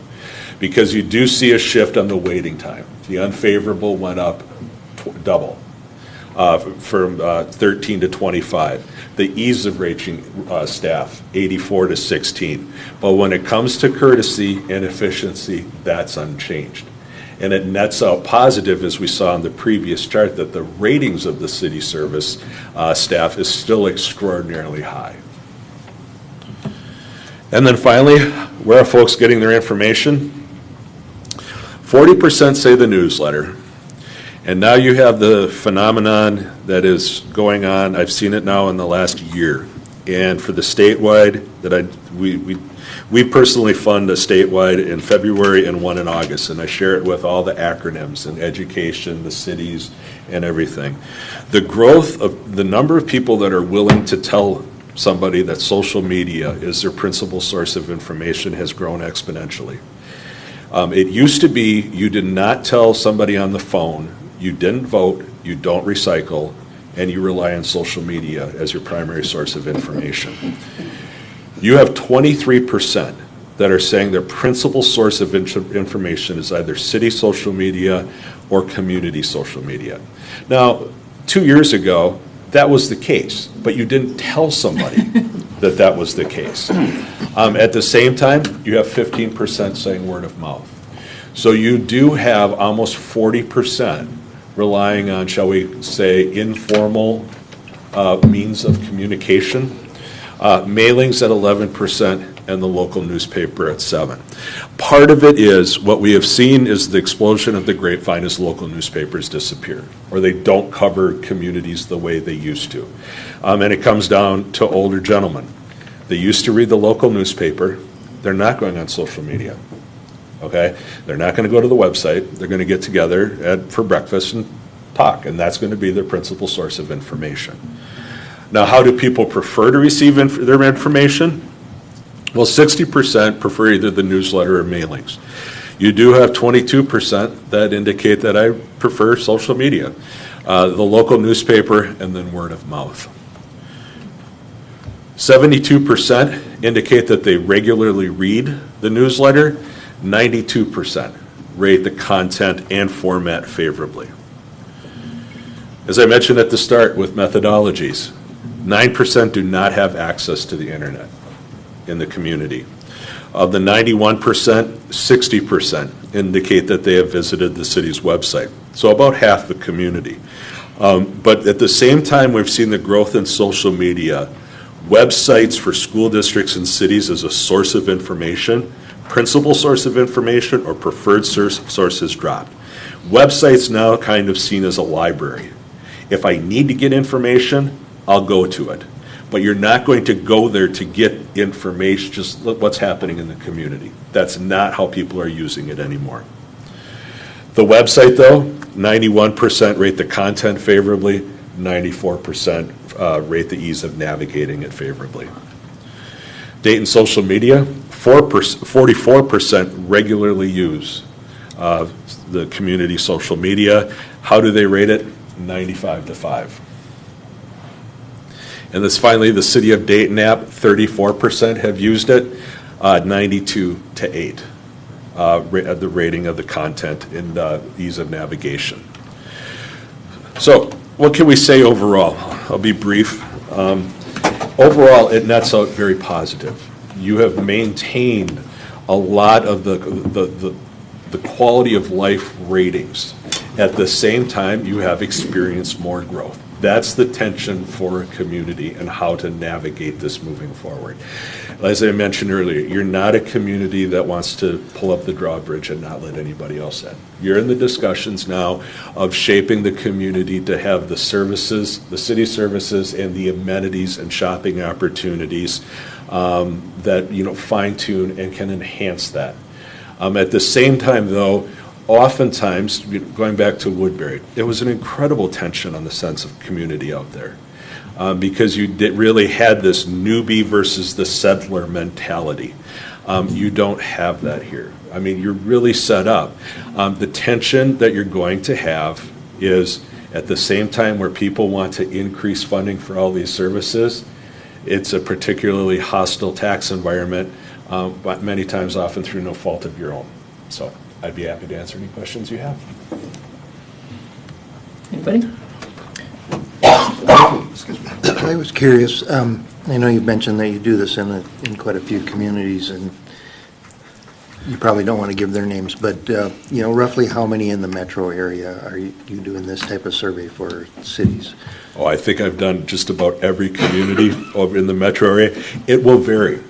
Some communities, you get to the first ring, you don't have to do a survey every 2 years.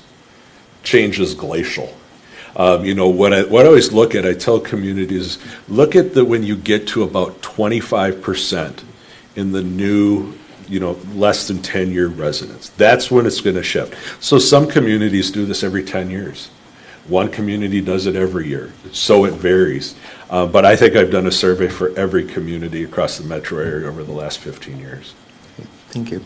And one other follow-up, I guess, a lot of the questions were the same as the survey we did 2 years ago.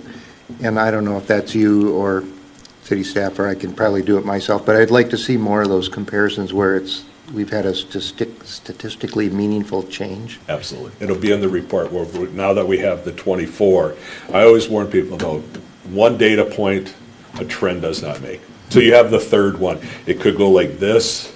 And on property taxes, I don't know, maybe there'll be property tax relief. And then that'll go down. Surveys are always snapshots in time, but absolutely that'll be in the report. Great, thank you. Thank you. Excuse me. Any other comments, questions? All right. Well, thank you. All right. Thank you all. Okay, on to item N.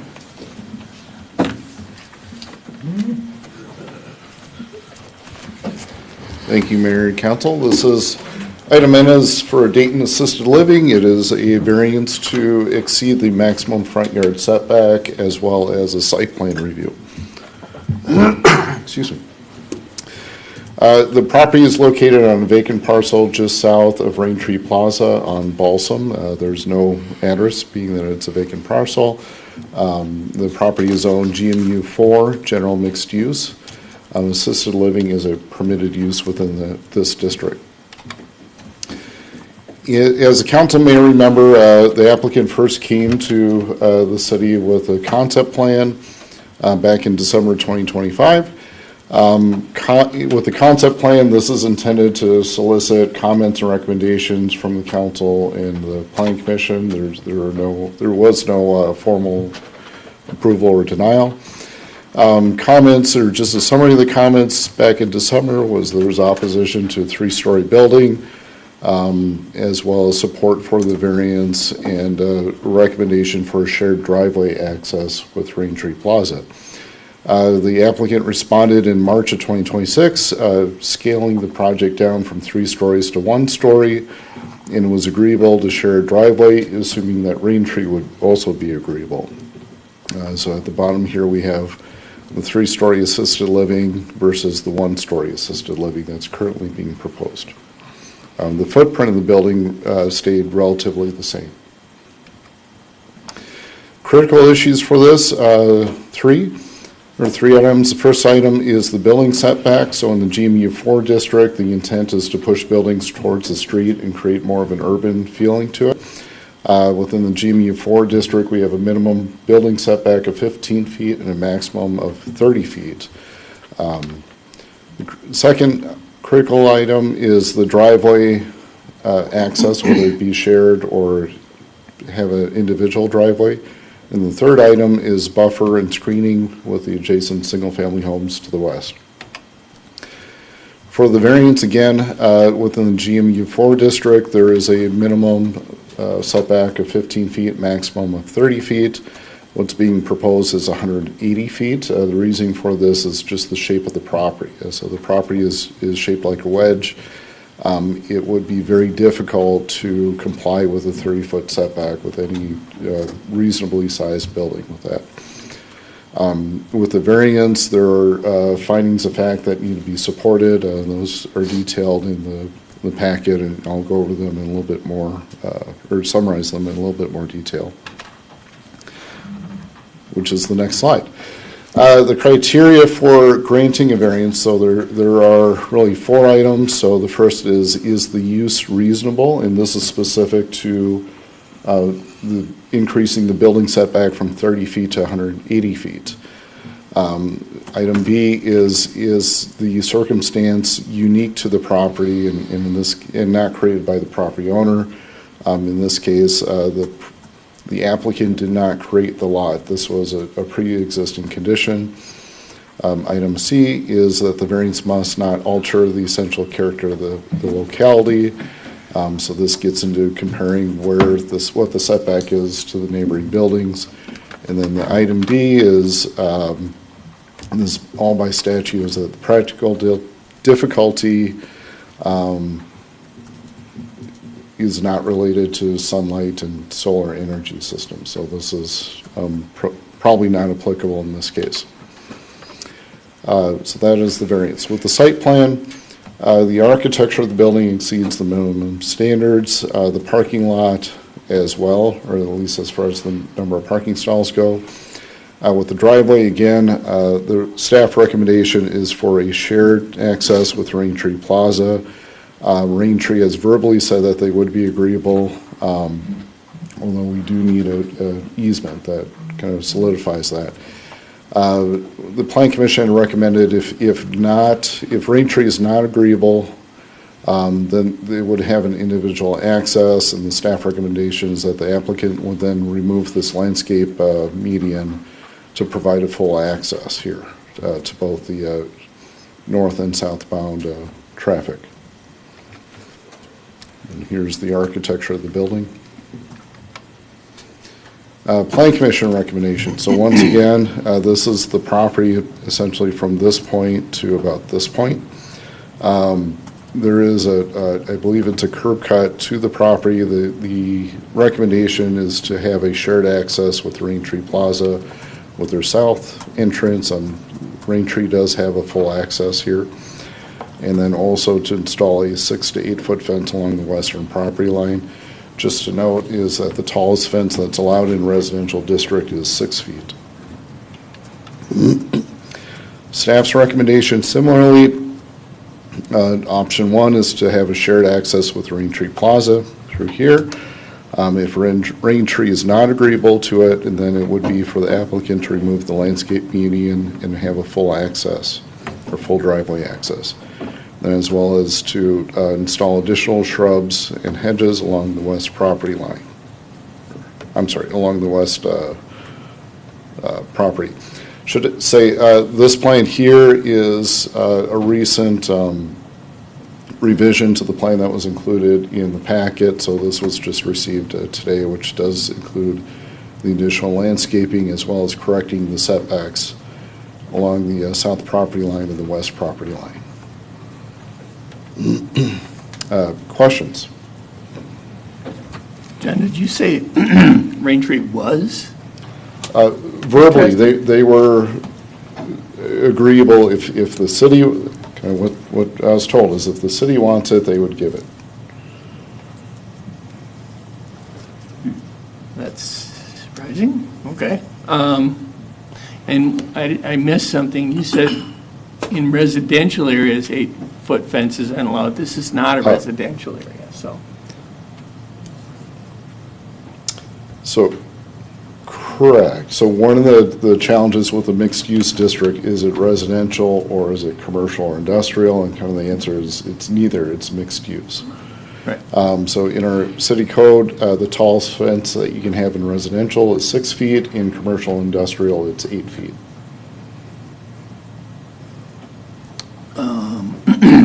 I guess I don't have a problem with the variance. The variance, I think, makes sense, although I'd like to see what a plat drawing would look like with access. Shared driveway. With a shared, yeah. With a shared driveway. And I would want an 8-foot fence, opaque. I'm not sure what, no. Anybody else have any comments, or? How close is that corner? Like to the residential properties? 5 feet. And that's the setback? Yes, Okay. for parking. So this is one of the things, oh, sorry, Stephanie, did you? have No, one? Okay. no, go ahead, sorry. So first, to the variance about the setback from the road, of course, like that's, I mean, you're not gonna have anything here that's not gonna need a setback, variance because of the way the triangle is, so that's perfectly fine with me. One of the things that you didn't mention, but I saw in the packet, was the tree numbers were a little, like, the overall number of trees is fine, it's the kind of trees. I'm okay, I mean, there's more than enough trees, in my opinion, though I agree with you, if we can get more on that western edge, let's do as many on the western edge as we possibly can. To the 6-foot versus 8-foot fence, as long as there's a fence, I don't have a strong feeling either way, because I really appreciate pulling this down to a 1-story building. It looks more residential. I mean, it's a 1-story building. It doesn't have, the 3-story building kind of loomed. This doesn't loom, and so that's why I'm a little bit ambivalent on the 6 versus 8-foot fence. My concern is more on the setbacks, and this goes back to what I brought up at the last meeting, that I think we need to redo, quite frankly, all of our codes where non-residential bumps against residential and increase those setbacks to have, and I think that's for all of them. So I'd prefer if we could get these setbacks up a little bit, but on the flip side, fence and a lot of shrubs, and it is a more, it's not a 3-story building with a lot of residents, right? Like we've reduced it to 1 story. The number of residents has reduced. The amount of traffic is going to, inherently reduce. Like we've shrunk it down quite a bit, and so I'm not as concerned as I would have been had this still remained the 3-story. Another thing that has come up, and this is just because it's our first one, right? I have had 2 very close friends who've had some major issues with their parents at assisted living facilities. In one case, her mother died because of lack of care. And so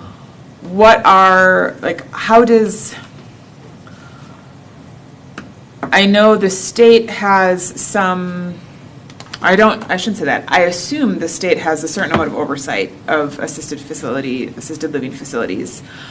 Where does the city interface with that?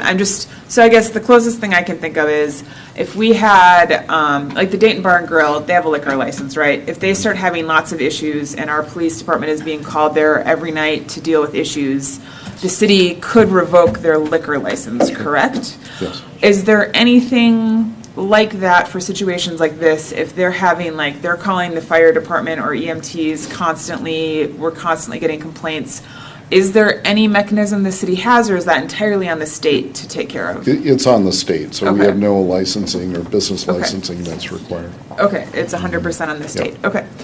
Just like I said, it's the first one we've had like this, and so I'm not sure what that process looks like. And that, okay, so, and do any cities have anything, or is that 100% just the state's problem? Mayor, council, yeah, that would be a state Okay. regulation. The city would just have land use authority. Okay, okay. So, those were my, I don't know, questions, comments? My push for the 8-foot is headlights, really. Okay, yes. And it probably depends on, well, depends on a few other things. You have any more questions for staff? No, I think maybe just a comment, like 5 feet is not very much. Like, that's Not very much. shorter than me. Like, Yeah. I mean, like, that's shorter than all of us, but like 5 feet is not a lot. And I guess I'm struggling with, if I owned a home that butted right up to this, your 8-foot fence is gonna help, but it also doesn't change the fact that the corner of that building is 5 feet. And I should say, the parking lot is 5 feet. The building is 20. Okay, but it's okay. Take It's back still- my statement. The parking lot, maybe that's even worse, is less than, is 5 feet. I don't know, it's a weird shaped lot, and I understand that, you didn't make the lot, or the applicant didn't make the lot, and it is what it is, and I appreciate coming down from 3 stories, because I absolutely would not be in favor of that. Down to 1, that's wonderful, like, great. I guess I'm still just struggling with the project and as a whole, how large it is on such an oddly shaped lot, and how close it is to that residential, is what I'll say. Yeah, I guess I'll not pile on, but add to that, that western edge of the property. I think that as much landscaping, I think the 8-foot fence makes sense. I think as much natural barrier as possible needs to be included. And it looks pretty thin right where the parking lot kind of makes its U-turn or cul-de-sac kind of turnaround there, that, if that could be pushed a little bit further east, and that island, I know that you have to have the right turnaround radiuses and stuff for fire trucks and so on, but I'm just wondering if that buffer couldn't be a little bit bigger. If the council would like to change the buffer, this is the time to do it. Yeah, sorry, excuse me. Yes. Yes. Yes, please. I'll say I also appreciate that it's gone to a 1-story building. I think that's a lot more compatible with the neighborhood around it. I do, and this gets into operational, which we're not talking about really tonight, but with that size of a residence, I wonder what is provided then for amenities, because you're not, you don't have the same kind of space to work with. And so, we certainly all want those residents to have a good experience living here in Dayton, and I hope those things can be addressed somehow in a smaller footprint, which this is, even if it still looks large for the lot that it's on.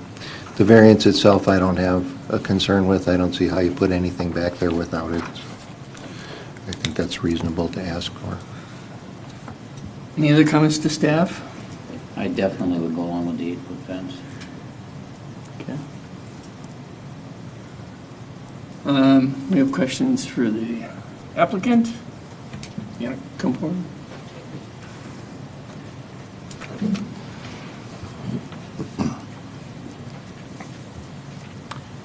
Name and address?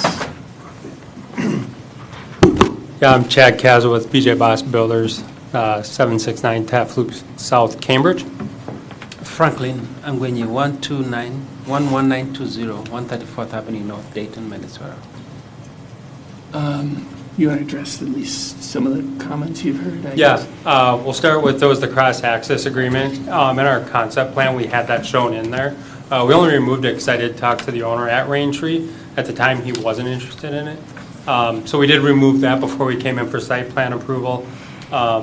John has since had a conversation with him. I've reached out to him, I've left a message, I just haven't gotten a hold of him yet, so we're open to that. We're looking into that. It was my intention to have the fence added on there before this evening, but I just got the plans today. I was having some issues with my computer, so I didn't even get to review it. I sent it to John, and I could see some of the things were corrected. I just couldn't tell that fence wasn't on there yet. So, yeah, we're more than happy to add that. I think there was a question that turnaround, that radius there, that is a lot to do with the fire truck, the radius, and getting around there, moving around. We added the shrubs in there, and like I said, the fence is not a problem to add in there as well. Are there any other questions that I missed along the way? There was a question on the amenities for the residents. Oh, yeah. Yeah, so there's a commercial kitchen in there that will, for preparing the meals. There's also like, it's kind of like a kitchenette area, but people can have their families in, and they can kind of entertain them in there. There's a kind of just a sitting area, couple shower areas, massage room, kind of another sitting area in the front entry. There's a patio down on the west end there. Some of the units have their own bathrooms. Some of them don't, like the memory care units, and there's washrooms in each wing for the residents. They need assistance for it. Yeah, I guess where I was thinking about is more recreational kinds of activities for the residents and how that gets provided in. You don't have an auditorium, and I know there's physical therapy, and then the way that it's laid out in there's like a loop kind of that goes around. I think you can kind of see it. Can I go up here? Yeah. In each unit, there's kind of this loop here. They use that a lot in these types of buildings for some physical activity. This area down here is the memory care, so that's kind of locked off and off there. This is the commercial kitchen. This is like the sitting area. I think it was just a game room and maybe a knitting room or something that was right here as well. And this is another kind of entryway and lobby there for some of that stuff.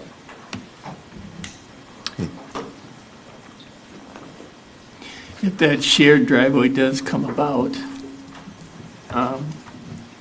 is there any way to pull some of this to the east? To pull the building? Well, the building and/or the loop. I mean, that sounds like the concern is the buffering. Go ahead. Sure. So at one point we did show the shared access. It was kind of right here. I think the issue we're going to run into is parking lot. Then if you start pulling the building this way, you start running into how wide this road is there and for fire truck access and two-way traffic and all that. Yeah, it's not so much the building I'm concerned about. It's the loop. So, I don't know.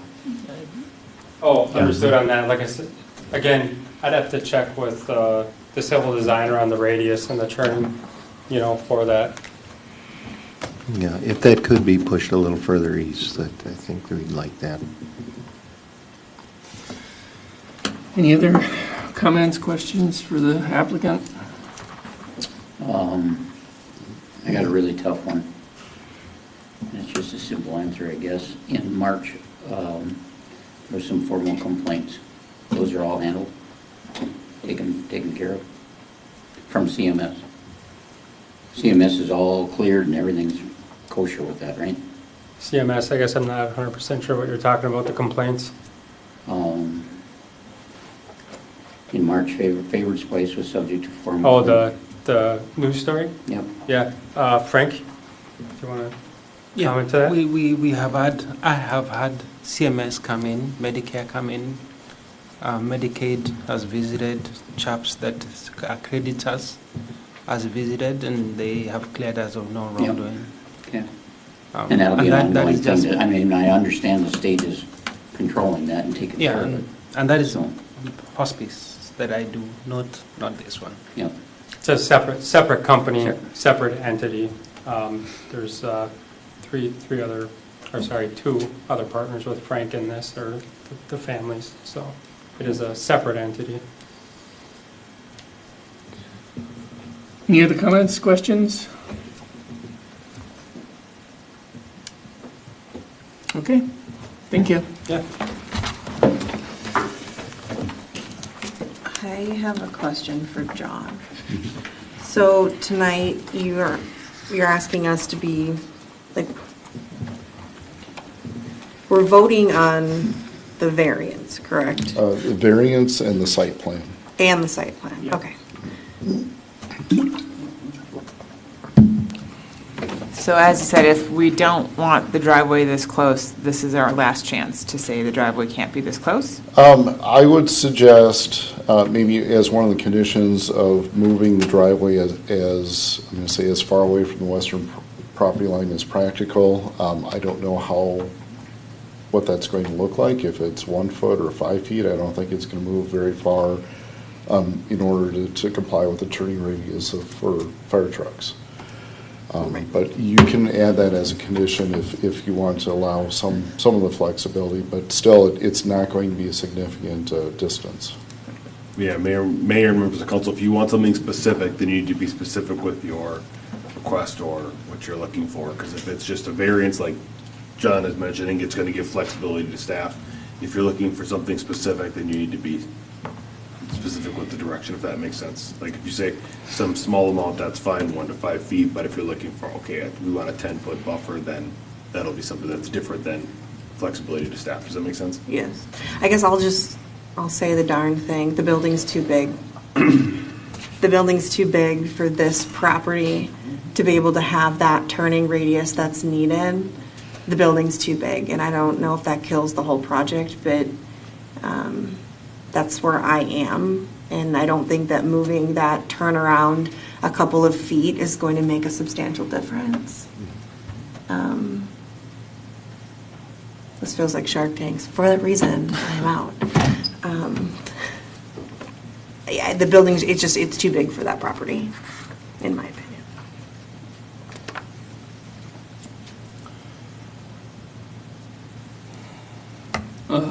Yeah, on that topic, I mean, the simple solution is to just take a couple of rooms off the eastern edge, but like you say, that may kill the project.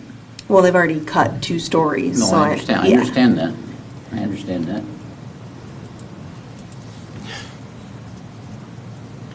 Gary, you're fine with the radius and everything? Mayor, members of council, Councilman Slonick, we did request to make sure that we had the appropriate turning radius for the ladder truck, to make sure that they did come back, and I believe they did come back with that, if I recall. There might be some means to come up with a different, I don't know what it would look like. There are options for like a hammerhead type thing where we're able to pull in and then back, if that makes sense.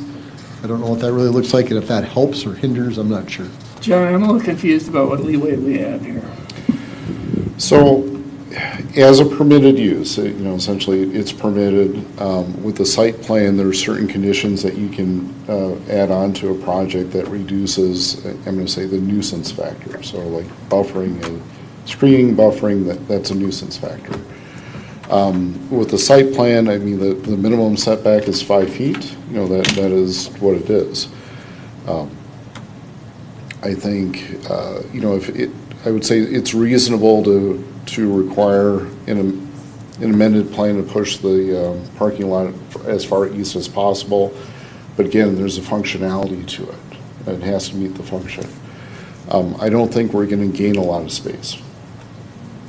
If it goes from 5, let's say it goes to 20 feet, that's still going to feel like it's very close to a lot of people. Can I ask maybe I don't know how to phrase this. Can I ask the jerk question? And I'm going to, but if the minimum setback is 5 feet, have we just, as a council, as a city, as staff, all of us combined, just slept on the fact that we should have changed the setbacks for this use butting up to residential, and then we would have had a leg to stand on to say, no, your setback should probably be 20 whatever feet. So are we just at a point now where we've gone too far? And I can't now say 5 feet is unacceptable because we have this plan in front of us. Is that where we are? If it is, I just want to, a yes or a no, yeah. Or is that where we are? I'm going to say yes. I don't know if the city attorney may have another opinion. Could you repeat the question? I mean, I guess what I'm trying to ask, and I'll just be blunt, because we'll just be straightforward. Have we, meaning the city, staff, council, have we let us not taking care of this setback, butting up to residential, go too far? So we haven't dealt with it. We know it's an issue. We keep talking about it. We haven't changed it. We all agree that 5 is not enough. But because we're now looking at this plan that is adhering to the 5 foot, are we now stuck in the fact that I can't say no because you meet the requirements, even though we all believe they should be different? Have we gone too far? I'm sorry, just for clarity, when we're talking about the 5-foot setback, this is for the parking lot, not for the building. Oh, I think the building's too close too, but the whole thing is too close. So I guess that's my question is, have we gone too far for us to say, okay, that's not what we actually want for parcels? Maybe not this one specifically, but in general. Because we're sitting in front, a site plan's in front of us, are we now pigeonholed? Well, in this case, the site plan, the building actually doesn't meet the requirements because it's here for a variance. So you have a variance that's in front of the council. Yep. And you have to make a quasi-judicial decision about the variance, and then the site plan is, if it meets all the requirements, then Meets all the requirements. yeah, and if there's anything you want to include conditions because of, the site is like landscaping or something like that to mitigate some impacts on the adjacent properties, you could do that for a site plan. But generally speaking, if it meets all the requirements, then the site plan is what it is. The council's hands are basically tied because they've met all the rules that you've established. But the variance doesn't meet the rules. Right, so there's that variance, the front. Okay. So in this case, it's not a minimum setback, it's a maximum. Maximum, And that correct. lot is odd-shaped. So there's a standard that the state legislature has given to cities to review zoning variances and is practical difficulties, if my memory's right, practical difficulties. It used to be a long time ago when I was a planner, a different word, so I had to retrain myself. But that's the standard that you apply when you're reviewing zoning variances. If we said no to this variance, though, I feel like that's unreasonable for us.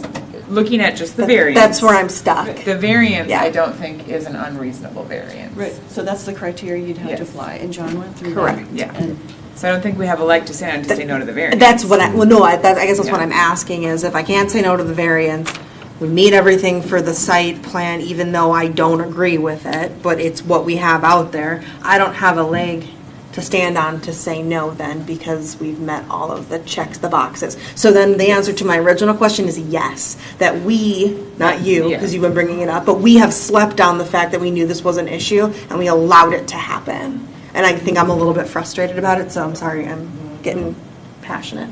Okay, that's all I wanted to know is if we had gone too far. Well, I think the planning commission has, they have brought this up too. So I suspect we'll be visiting it, but. Well, we'll For be the one that's in visiting it, front of us. but the one that's in front of us, Yep. we're stuck between a rock and a hard place of saying, We have to play by the rules. we have to play by the rules. So I guess maybe I'm just calling out the fact that I don't agree. I don't like how big it is. I don't like how close it is. I'm sympathetic to all of that. But playing by the rules, we don't have a leg to stand on to say no. Okay. I just want to call it for what it is. Wow, I'm aggressive, sorry.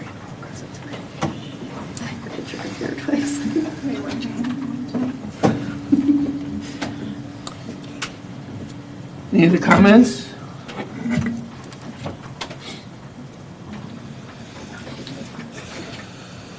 Okay. Do you want us to separate these or? I gotta look at, I mean, I don't know how that matters. I'm gonna say it's up to the council. This is written as one Oh, that's right. resolution. So I would like to, okay, well, Yeah, Mayor, members of council, if you'd like to separate them, you can. can. And then we'd have to just make up a new resolution number on the fly here, and we can grab that. That's something the council wants to do, is separate the two items. I don't think it matters. I don't think there's any Yeah, it real doesn't impact of it being together. Go ahead. So I was gonna say, I'm gonna make a motion to approve the variance to increase the maximum front yard building setback and to approve the site plan with an 8-foot fence and additional, as showed in the updated plans, the additional shrubbery, I guess, for lack of a better word, additional screening, with the request to the applicant to put as much screening as possible on the western edge, and to acknowledge that this is meeting our requirements, and so that is why we're voting yes, but it has brought to light some things that we would like to change in the future. I don't know if that can be in the formal resolution, but. That probably doesn't, but. Well, I'm going to say the last part of it is more direction to staff Yes, versus. yeah. That we don't want to see another one until we've adjusted our zoning. Yeah, Mayor and members of council, that's something that we need to do. We have to put a moratorium on, which would need to be a. Okay, that's okay. Or we prioritize that, Oh, yep. move that to the top of the list, so that way that's done before we get to another one of these. But I mean, a moratorium would just take care of it. Temporary. Temporarily, not permanently, but like, as far as buying time to get through the proper channels. Correct. Yeah, that's true. Because then there's no accidental something, oh, oops, we accidentally did this and now we're here. Right. Oh, if we want to look at all of them. Yes. But that's a Yeah, different Mayor and thing. members of council, we could Sorry, do, that's you all. could do Yes. specific moratoriums on specific items related to when you have industrial, commercial butting up to residential. Yes. We could do that kind of moratorium without Yeah. putting a moratorium on. On everything. On everything. Just anyone that abuts. Yes, Okay. correct. It's But- specific, yep. For this one, that's not gonna. Yeah, because it's already here and in front of us. And we'd have no We can do legal. that. I have no problem with a moratorium On ones that abut residential. on ones that are above residential. I would be in favor of that as well. It would give staff enough time to be able to get something quality Right. and Yes. reviewed and researched. Well, I The think one issue that we where have, this mayor and came up- council, if we bring something to you and you're like, yeah, that's an immediate reaction, it may take a opposite setback where you're like, oh, that project would have worked really well there and that's not gonna work because now we have, the setback is too large, as an example. And again, it's really hard to pick every single example because. But we you can never know. do a can do variance. variance. If there is a project that comes through and we say, you know what, no, that setback for this one, we can do a variance for those, I like, don't know if you could do a variance based on the fact that. Right, you can't. I don't think you'd be able to have Because that. we wouldn't meet that. Correct. It would meet those criteria of a variance to say that, oh, that's okay if we move it closer because it Okay. doesn't meet our code. Okay. But it doesn't work. I can't think of a project where I'd be like, no, you can be closer to the neighbors. Correct. But depending on the type of Every lot house. and the type of situation that it might be, you might say, well, that's too far because now nothing works there, or as an example. And not because we can think of every option. That's Yeah, but I'm just saying in that an extreme situation of variance, it would qualify for the variance, right? That a lot is, not necessarily. Okay. Councilmember Van Essen is because we created the issue, Yep. not Okay. they did. So the Okay. variance request is that Got they it, got it, would got it. have their requirements, not us. But That's in why I the said, meantime, we have this one if first. you did the moratorium aspect, we could vet some options without Yes. just blanket, Blanket. putting something together really Got it, quick, got it. put a public hearing Okay. out and call it a day. So, can I make that as a separate motion after we finish this one? Yes. yes. So my motion's on the table. Need a second? I'll second it. Any more discussion? All those in favor, say aye. Aye. Aye. I'm a no. All those opposed, say no. Okay. And just for clarity, because I was taking notes and not listening a while, one of the conditions is to push I'm not sure how you worded it, but it was to shift the Parking parking and lot. building as far as we can. As far as you you can Yep. within, as far as possible. As far as mathematically possible with the geometry. Okay, thank you. Now, can I, right now, without having it be on the agenda, make a motion for the moratorium? Yes. Okay.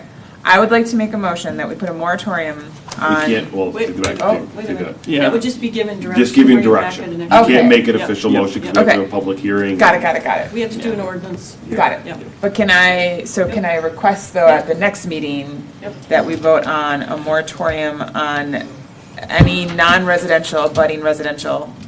Yeah, so Okay. Councilor Van Essen, I would say yes, good direction, but I don't know how fast we can get it out, because Okay. I don't know, I'm gonna have to look at the attorney, to figure out if we need to do a public hearing, if we, No. no public hearing, okay, so then yeah, we should be able to do an Council ordinance. needs to Yep. adopt an ordinance. Okay, Okay. then yes, we should be able to. I just want to confirm that we don't need a public hearing, because then you need 10 days and time, Yeah. and that's gotta Okay. go backwards in time. Yeah. I get it. And just so that we have time to get this figured out, like you said, so we don't accidentally create a new problem we didn't anticipate. So I just need one more direction, it says. Yes.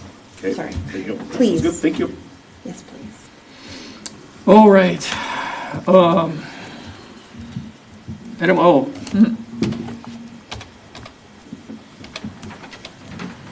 Here we go. Item O, so this is ordinance 2026-09 regarding accessory buildings.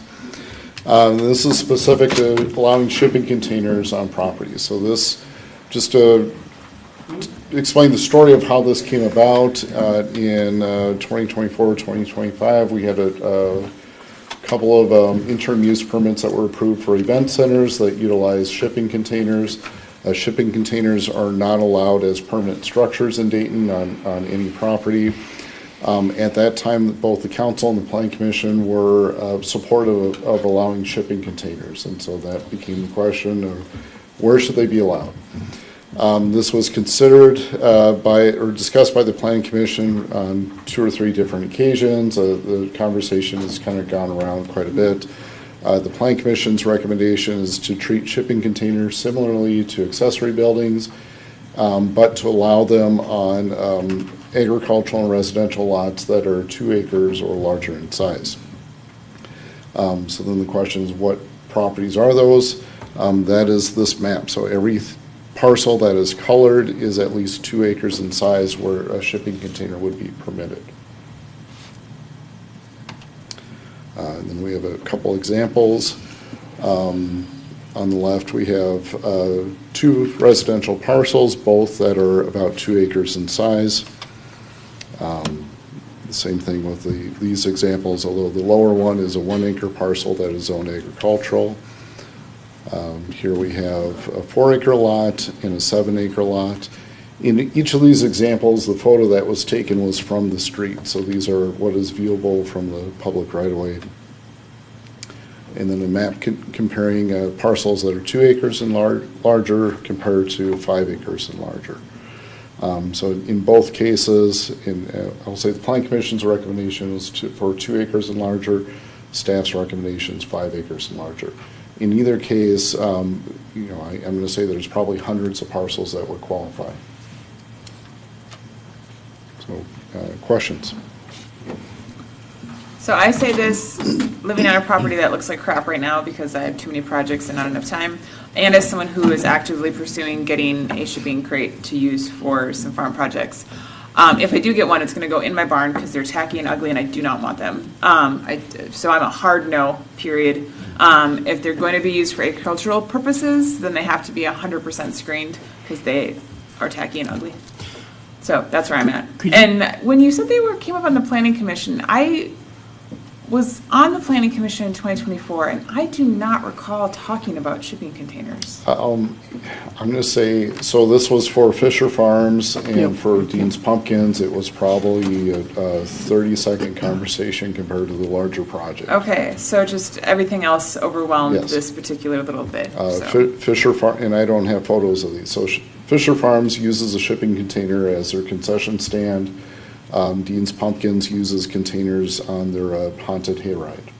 I mean, I'm okay with them as a temporary use. I think a couple other cities did for like if the construction company is using one as like their headquarters in the midst of a building project is fine. But anyway. Can you back up a couple, John?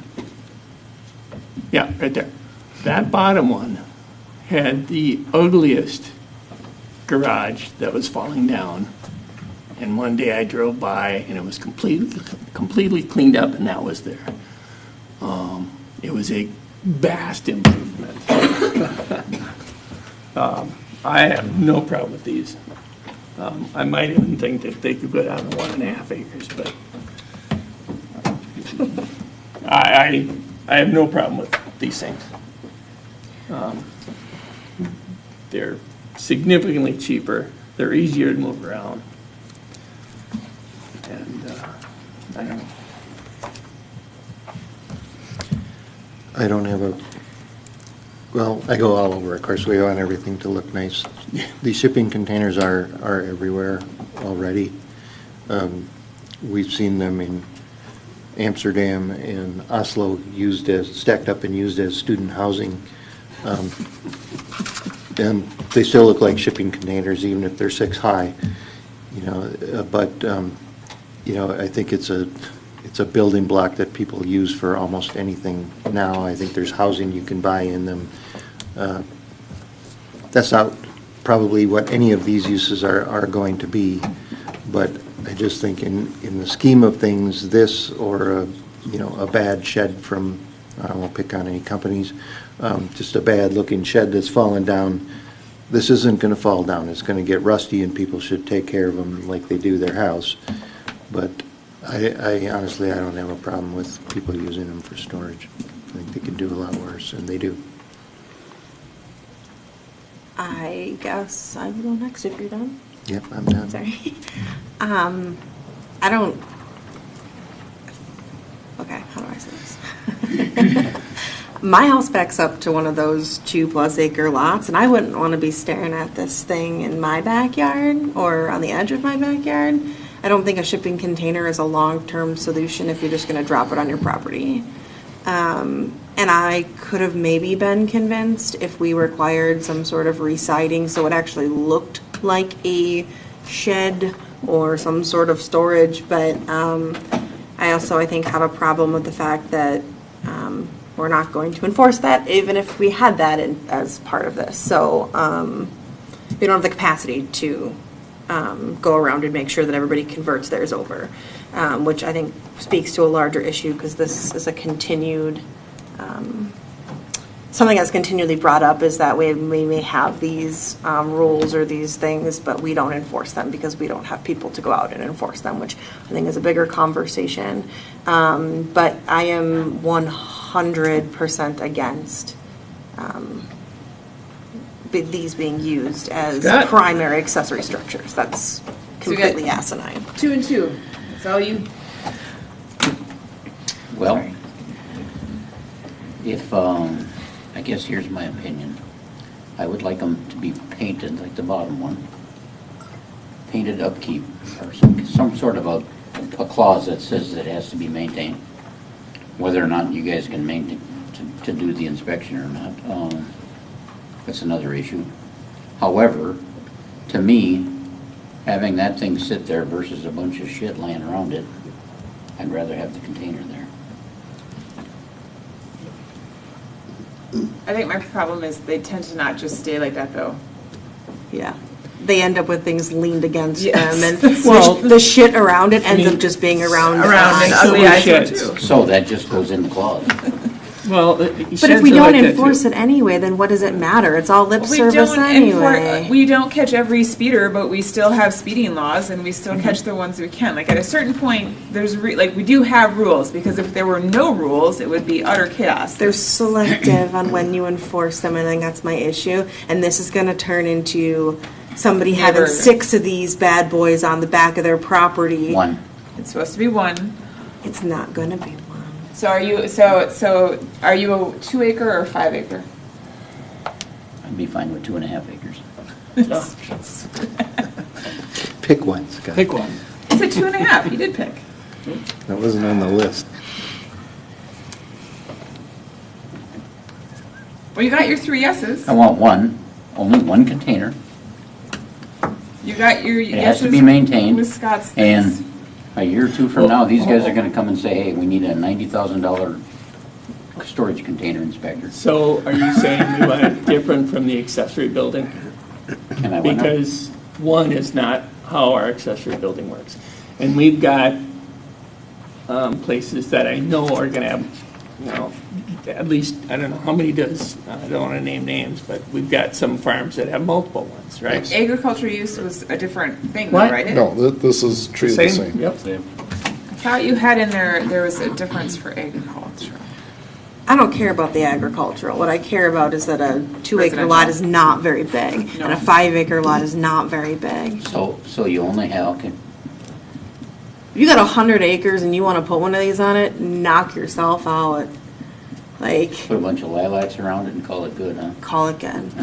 But if you're butting up to, All right, I'll go up to a 5-acre parcel. it's better. No, I hear it, And I'm that's getting cut off. one, correct? You can have one on a 5-acre One parcel. on is a that what you're saying? 5-acre parcel. And it has to be maintained. What if it's a 10-acre parcel, then is that two, Mayor, Council, I'm asking for clarifications to make sure I understand. It also goes back and helps us reinforce and enforce concerns. It's one with anything over 5 acres. Why wouldn't it Period. follow No. the rules Why for don't we, accessory buildings? yeah, why don't we just say what's, same as the accessory buildings? What's that deal? Remind me. I don't remember what it is now, it's, I think, one, It's, It's a percentage of your land. well, depends on if you're ag, yes. So if you're not, if you're residential, we it's changed it based for on residential zoning. too. We do have an exception for 200 square feet or less, and so in this case, maybe you have. Well, those are the exceptions. We also have a cumulative square foot limit, and then I Yes. thought there was, like, There after is, two. Mayor, it was there one- is, there is. I just, Yeah. Yep. I don't 1% know of the, what it is, that's why I'm. well, what's in the thing that you have here is 1% of the total lot square footage. Except for, is provided in subsection 6 for farm properties. So in the agricultural district, it's based on 10% of the impervious surface area per parcel. So if you have 100 acres, you're going to have a lot of, you're not going to fill it from a practical We have people who standpoint. try. We do have people that try, yes. How long until you're just storing other people's crap in your? You could say the your same bin? thing about accessory buildings. Oh, yeah, 100%. Yeah, but they're you're not on more a 2-acre expensive. parcel You- with They're also 6 more of expensive those. to build, and so therefore the cost. You're less likely it's to also- build one to haul someone Yeah, else's so crap. right now it's. So get this it's over with and illegal. just match the accessory building deal. Okay, But 5 acres. 5 acres. 5 acres. But a minimum of 5 acres. Right.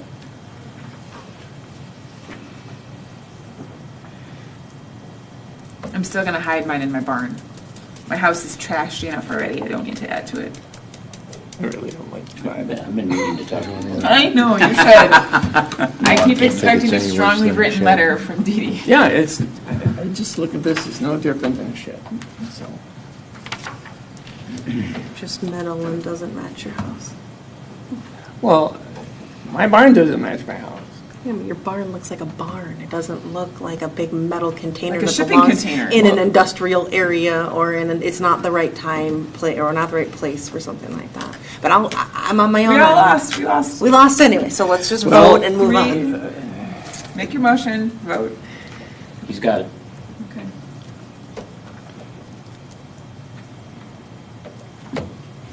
So is the motion for One approval, on 5 acres, one on 5? and then What- match the. Okay, wait a minute. Now you're saying one, because that now changes it from the accessory building ordinance. Councilor accessory. Slotnick, you would say you are not allowed to have shipping containers under 5 acres. And if it's over 5 acres, then it just follows the, Correct. whatever the accessory The building accessory goes. building is for, yeah, So a minimum of 5 acres to have one of these. correct. Okay. If you're allowed 2,000 square feet for accessory buildings, it could be 2,000 square feet of shipping containers. That's a lot of shipping containers. Take a little village. People will be living in them. Well, Well, So that's a actually, the different count, the count is limited too, so. I think it was 1 per acre after, for the accessory building, I thought it You was. get 5 on an acre that's 5 acres and above, you get 5 accessory buildings. Right, so it's limited. oh, yeah, let's not Fourth. go there. I don't want Yeah. 5. I don't want 5 of these on one parcel. Okay, so then you gotta, all right, Because it'll happen. okay, we said the same thing about accessory buildings. It hasn't happened. They're way more Yeah, but expensive. if you're gonna- If you're gonna put a pole Okay. shed up, you're All not right. gonna put Well, up. let's get this done. 5 pole sheds that are 400 square feet. You're just not. I mean, You put up one, maybe. you put up one Should be a bullshit. little common sense there. Who's common sense? Okay, I need a motion. Either Dave has to make one or Scott has to make one, because they're different. I'm good with 1 on 5 acres. After that, build a damn pole barn.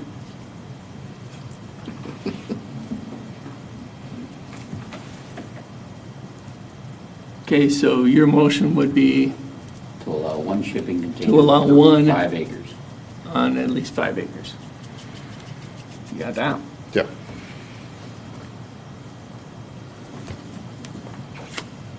Need a second. I think it's too restrictive. Okay, it's gonna die. Did that? We're done. Okay. Unbelievable. Now come up with a different motion. All right. Well, okay, so I guess I gotta do that 3 times, right? 2 more times. 2 more times. I need a motion. And I need a motion.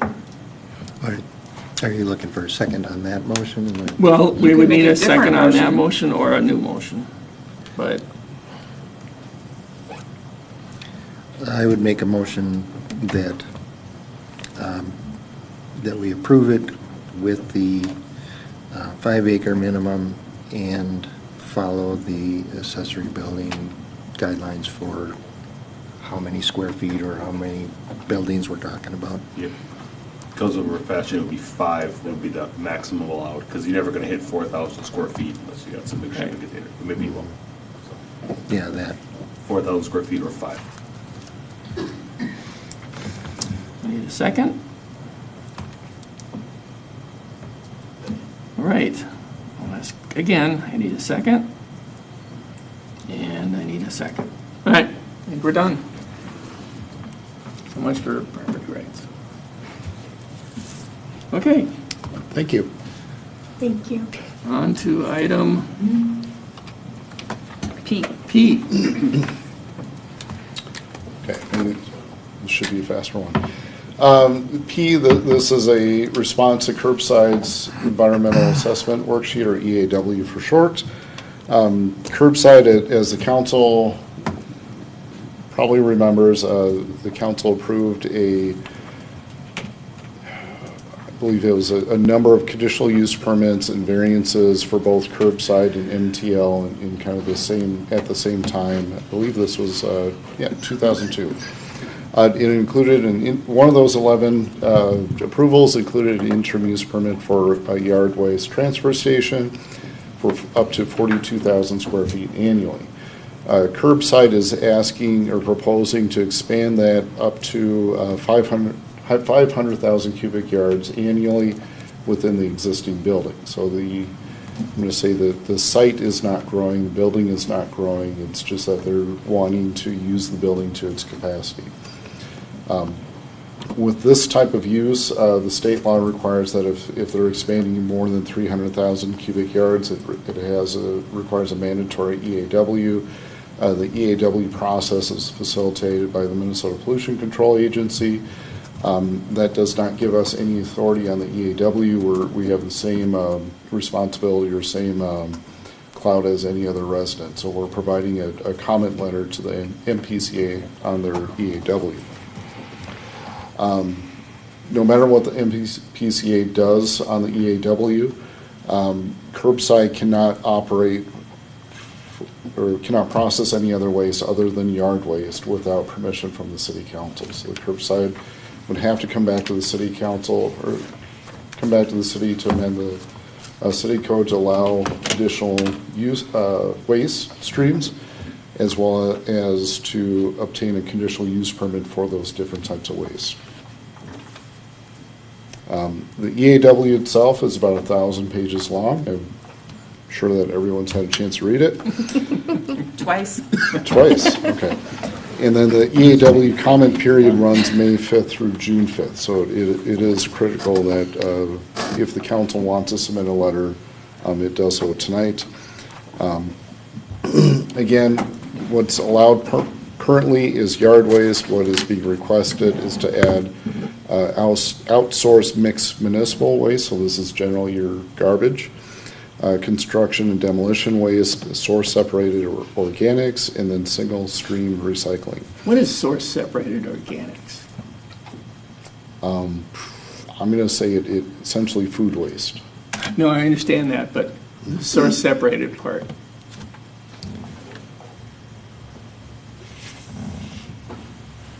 I couldn't give you a good answer. Okay. Yeah.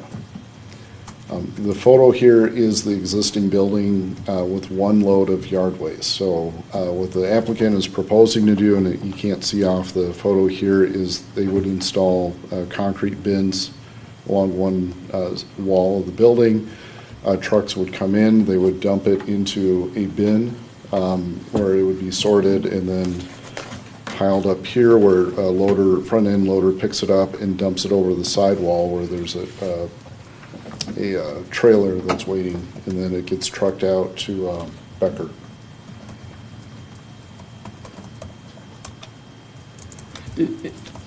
Are those uses in line with the discussion we had previously with, I don't remember when that was, is that a year ago or something like that? Okay, I was thinking it was tonight with the moratorium. No, this, I wanted to expand their use back then. Yeah, that was Yes. Mayor Council was about a year ago. Yeah. I do want to answer your question though for source separated versus not source separated. I did do a quick Google search. Source separated means that it's specifically only organic materials and it's separated before collection. They are able to separate it once it's in collection, so if it's in the garbage, they can separate it by machines or whatever, so that it's technically not source separated. So basically the source is you and I, and that I put one in this container and then garbage in It's that like our container. recycling. Yep, exactly, and it's source separated means I'm the source that's separating it, not that it's coming there any other way. Not source separated means you have to actually take the waste, which is the municipal solid waste, and then separate it out as you go to the line. Okay. Sorry. So, Continue, John. is this in line with what we had talked about back then? Yes, and I can't remember why we were talking about this a year ago. I know the EAW is a long process, and Curbside was in here, a year or so ago and mentioned that they want to expand their operation and use the building, use the entirety of the building. Yeah, Mayor, members of council, it had to do with what they were doing on operations of the building and They were in verifying violation of what they were doing with their CUP. So that's where the conversation started about their violation. I believe it was of their CUP. And then they said, we would like to also do this. What is the thought process? So they just used that as a catalyst to start this process. Yep. In that process, I believe the council given various directions. Do I remember those specifically? No, I do not. Okay. But I can tell you that to do any of them, Curbside needed to do an EAW. And in order to do that, it was an EAW process. And I don't remember if it was a year or a year and a half ago, because this EAW process takes 9 to 12 months. It's a very, very long process. So I'm going to look at both Councilmember Van Assen and Henderson if they heard about it. So This then, was- okay, it's about a year ago. Yeah, I think it was Okay. like right when It was right when we first started. That was I was forward. trying to look back and find it. Okay. Couldn't have been farther back than that. They haven't been open that long. Correct. I think that was part of what was talked about, is that they hadn't been open very long. And they were already in violating. violation. So one comment and one question, I guess. The comment is made in the letter and in some of the other material that we were given that they're projecting no increase in traffic, and I don't know how to do that math. I mean, they're bringing in 10 times the material, but there's going to be no more trips involved. It just doesn't seem possible. My understanding, I could be wrong in this, so you have trucks that are living at the site, and they leave empty, they may come back empty. Right now, the only time they're coming back full is when they have yard waste. Right. So under the proposed plan, they're going to be coming back full every day. Yeah, and then they just Someone is pile gonna it have up to in the come get it. backyard and go out empty the next morning. I mean, it has to leave there, so that's more trucks somehow, right? Isn't that part of their CPs, that it has to be emptied every night and they can't store anything on site? It is, and they don't comply with that. But my point is, they're bringing it in, they're dumping it on the floor. Okay, those 56 garbage trucks, they're doing what they've done now, they just don't go somewhere else and dump it, they come back and dump it, okay, I get that one. All that stuff is still there that has to now be hauled away to those places that they used to go individually. So I understand that's, efficiency for the company and why they would want to do it, but it's still more trucks. Those semis that are now Yes. carrying that stuff out of there have to come and go. Yes, there And would so be it's more more, it's more traffic. And so I don't think we should be saying that it's not more traffic or Because the supporting city that is it's not saying more that there's traffic. not more traffic. It's on page May- 180. Mayor, members of council, I'm not gonna say yes or no, because I don't know the answer, but I would say there's another comment to look at, it would be, if they're storing those trailers that would haul that larger waste there, either way. I don't know where those trailers would be going and coming, and why they'd be going and coming without stuff in them, because they'd be empty if they came there and empty if they left, but I just want to provide that as that other comment. I don't know if it's true or not, I'm just providing that as another way of looking at it. I just don't think that the city should be saying that there would be no significant increase in traffic. Because we, first off, don't know that for a fact, and B, have no control over that. So for us to say, oh, don't worry, this private business we have nothing to do with and have no control over is not going to, we can't say that. We can speak to what the city can speak to. That is not something that is within the city's purview one way or the other, and we should not be talking about it.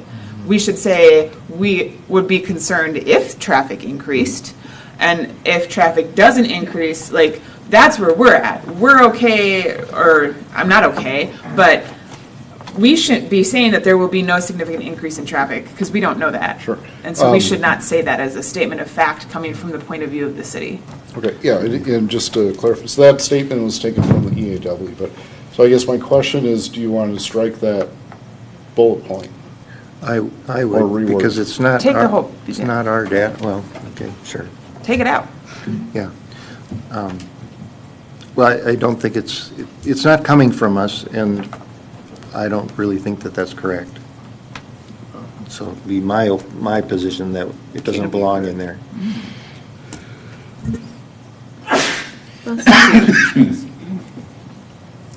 So I don't know what you're looking for, Is it, pass yeah, it more people. Mayor and council, I guess, is it better for us to say, we are not aware, or we don't know, or is it better to just strike it, is the question? Strike it. We don't know anything about it. That's what I'm saying, so- In traffic is undetermined, or Okay. something to that effect. Okay. The other thing that I wanted to ask about is that when they were here before, there was this tilt between inspection of the building and design and so forth around the fire suppression system. I thought they had agreed to put that in, They did. but that's not what it says in here. Transfer station is plumbed for a water-based fire protection system which Curbside has not designed or installed at this time. So I thought that was something that they were working on. Mayor, members of council, Councilor Pursuant, they have not been working on it because they haven't had a need for it. However, with this request, they are going to have to close up the structure so there won't be these big openings any longer, and they will also have to put in a fire suppression system. So when that all came up, did they then work out some interim solution with you that is acceptable, or? They're not required to have the fire suppression based on the yard waste. It was only needed when they switched to the constructions type of material. Demolition stuff. Okay, got it. If it matters, they were here July 22nd, 2025. Cool. Okay. Yeah, I guess those were my two comments related to what we're sending them.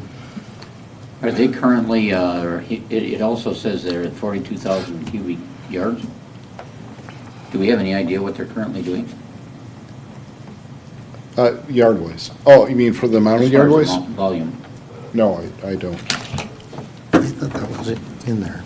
It's, I can understand, here's where I'm gonna go with this whole thing. I can understand the whole idea of wanting to grow the business and get more going. I don't want smelly garbage going through there. That would be organics, right? But they have to come back to us for a CUP change Yeah. regardless of the, well, Yeah. if this doesn't get approved. One would have it's not think. gonna, but they- Yeah. I Yeah, think this that's is- what we concluded last time was no organics, no general waste.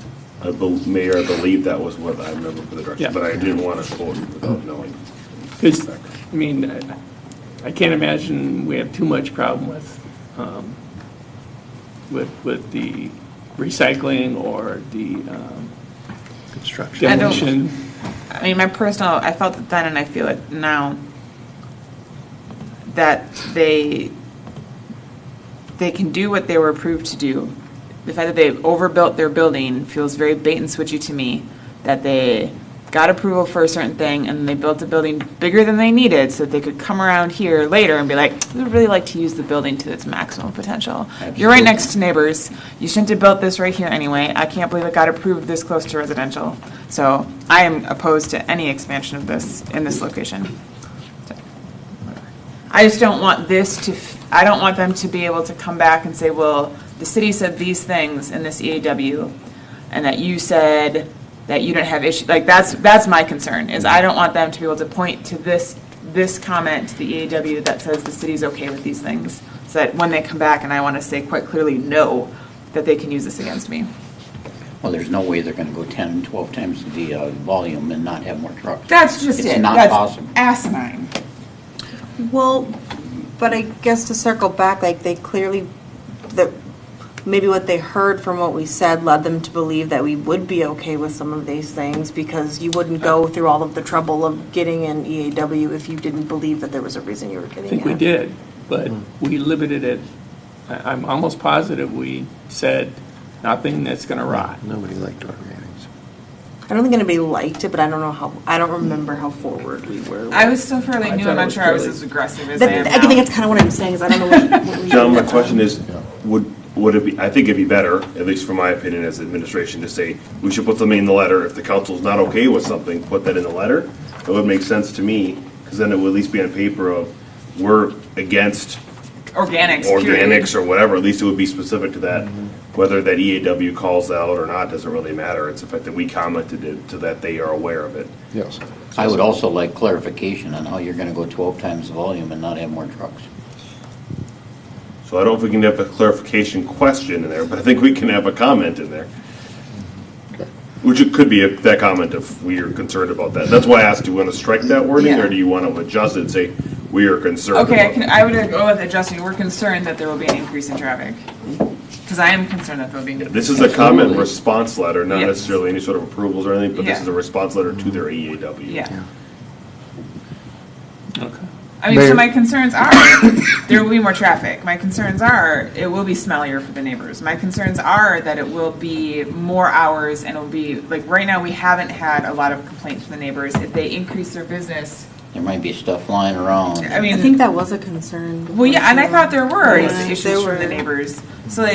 So in my response letter would be like, these are things that we are already concerned about, and an expansion of the business would make me worried about all of those things. I just don't want, this sounds like we're fine with it, and that's where I have some problems.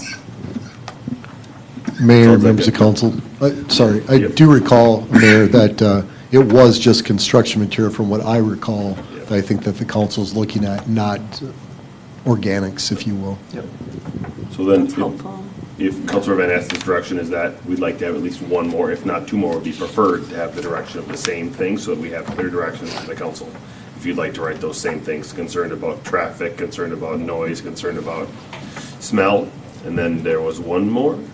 Materials. Materials, types of materials. Yeah. Material or debris, Sure. however Yeah. you want to word it. Yeah. Yeah. Do I have a couple of head nods? Yeah. Yes. Yep. Beautiful. That way we can at least watch the tape back tomorrow and go, okay, that's the direction. So, just so I'm clear, so Curbside is asking for 5 different waste streams, and I'll just repeat these in my understanding what the council is supportive or not supportive of. So yard waste, the council is supportive of. Outsourced mixed municipal solid waste, the council is opposed to. That's an absolute no. Yeah, Construction and demolition waste, the council is supportive of. Yes. I'm fine. I'm fine Yeah. with it. Source separated organics, the council is opposed to. Correct.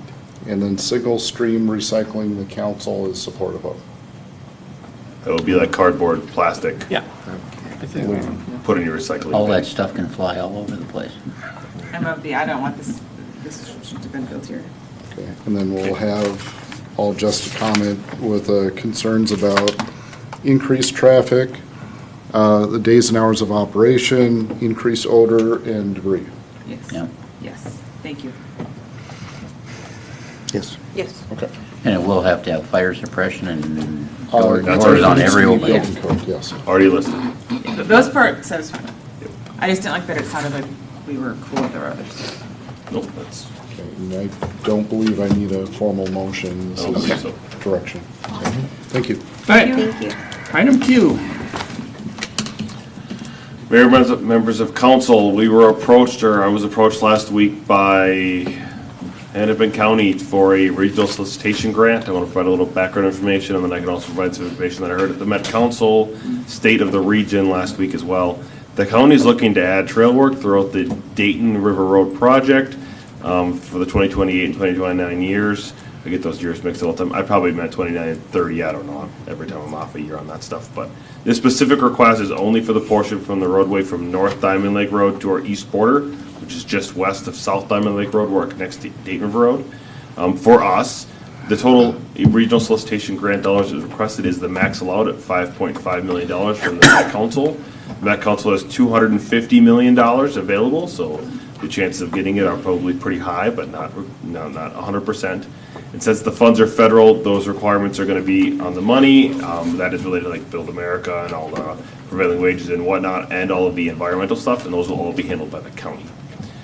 This is very small and much smaller on the screen than I thought it was going to be, but I do have some additional information, and I apologize that it is that small. I thought it was going to be much bigger. So I will show you the left-hand side is what the county provided us. Jason and I met with the county last week. The top portion, the main thing you need to look at is there's a Dayton portion, which is the pink or purples and blues. The top portion is if the project were to follow the trail work that was needed but have no federal funding. The total on there is $3.442 million. And then the with federal funds, which is the bottom portion, again, the same, the only one you need to worry about is the purple and blue column. The bottom says $2.334 million. That is if we got the federal funds. I did have a conversation with the county after they shared this with me, and I was very much concerned that somehow the county greatly benefited. 83.5% of it? You got it. Much more than the city did. And so when I commented on it, they went around and around and around, and I kind of explained it to Jason, and I tried my best to explain it. So my perspective is on the right of what I feel should be how it's handled. So the estimated trail cost is $7 million in total. That includes some curb work, there's additional right-of-way needed, there's additional grading needed, so on and so forth. It's about a $7 million project.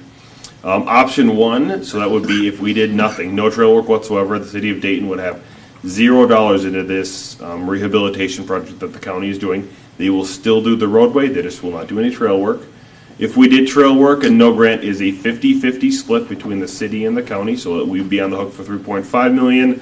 Of the total 7, which matches up with their without federal funds dollars, almost to the penny. You know, if you round 3.44 to 3.5, I used easy math because it's easier.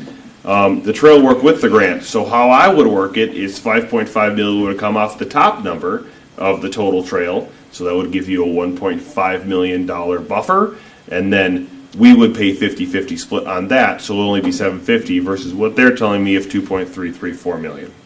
So my request is if we do a letter of support, I'm happy to put in my perspective in there of the city's perspective because I don't like their math on the left-hand side. And I tried to explain that to them on the Zoom call we had. But Jason, I don't know if they just didn't understand what I was asking or not following the math. I don't know. They had different percentages, and I was like, that still doesn't work, but whatever, nevertheless. So that's my recommendation, is to approve a support with option 3 as calculated by myself and city staff. I will then work with Three Rivers Park District to figure out if we can get all of ours, maybe even the counties, if we can, for Three Rivers Park District for both this portion and then also the portion to the west of it, which is the bigger reconstruction project, which will go by L.C. Stevens Park, Cloquet Overlook Park, and go up to Vicksburg Lane. So my goal will be to work with Three Rivers Park District to come up with an agreement for the whole thing at a minimum for the 750, and then we'll figure out the rest after that, because it's the following year that the other reconstruction project will be done. So that's my request. How come they have this total project being $17 million? So that includes all of the rehabilitation for the roadway and Oh. everything. Oh, so this grant, which is for the trail, is going to, basically, they're going to fund part of the roadway, even though it has absolutely no business funding part of the roadway.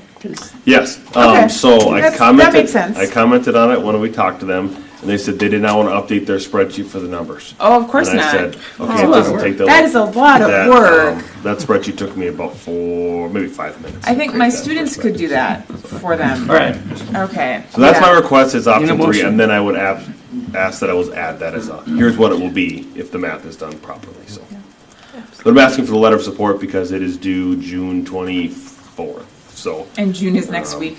Well, they need to So coordinate a ridiculous. bunch of other ones because, again, they're working with Rivers Park District and so on and so forth. Yeah. I mean, if it's fair, then sure, I can get behind.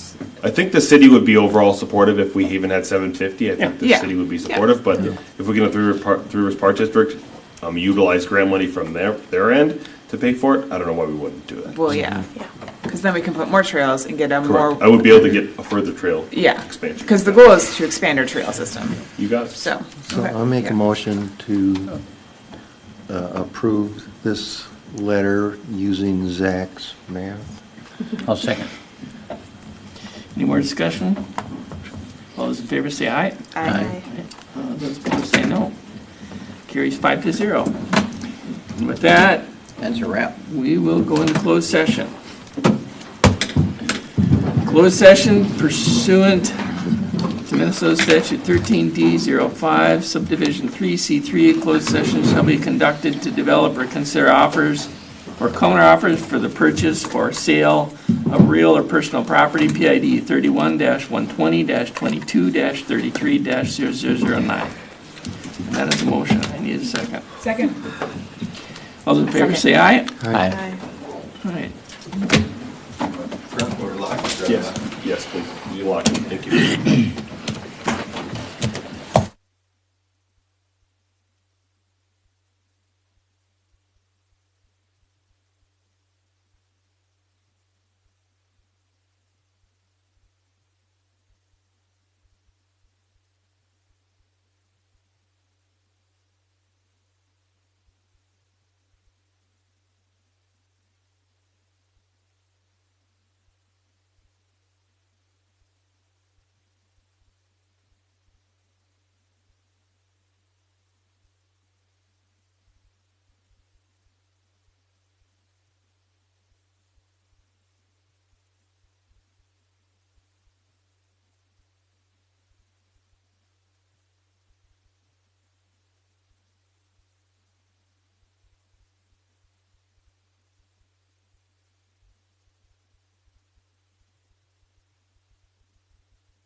back in open session, and if there are no objections, we will adjourn.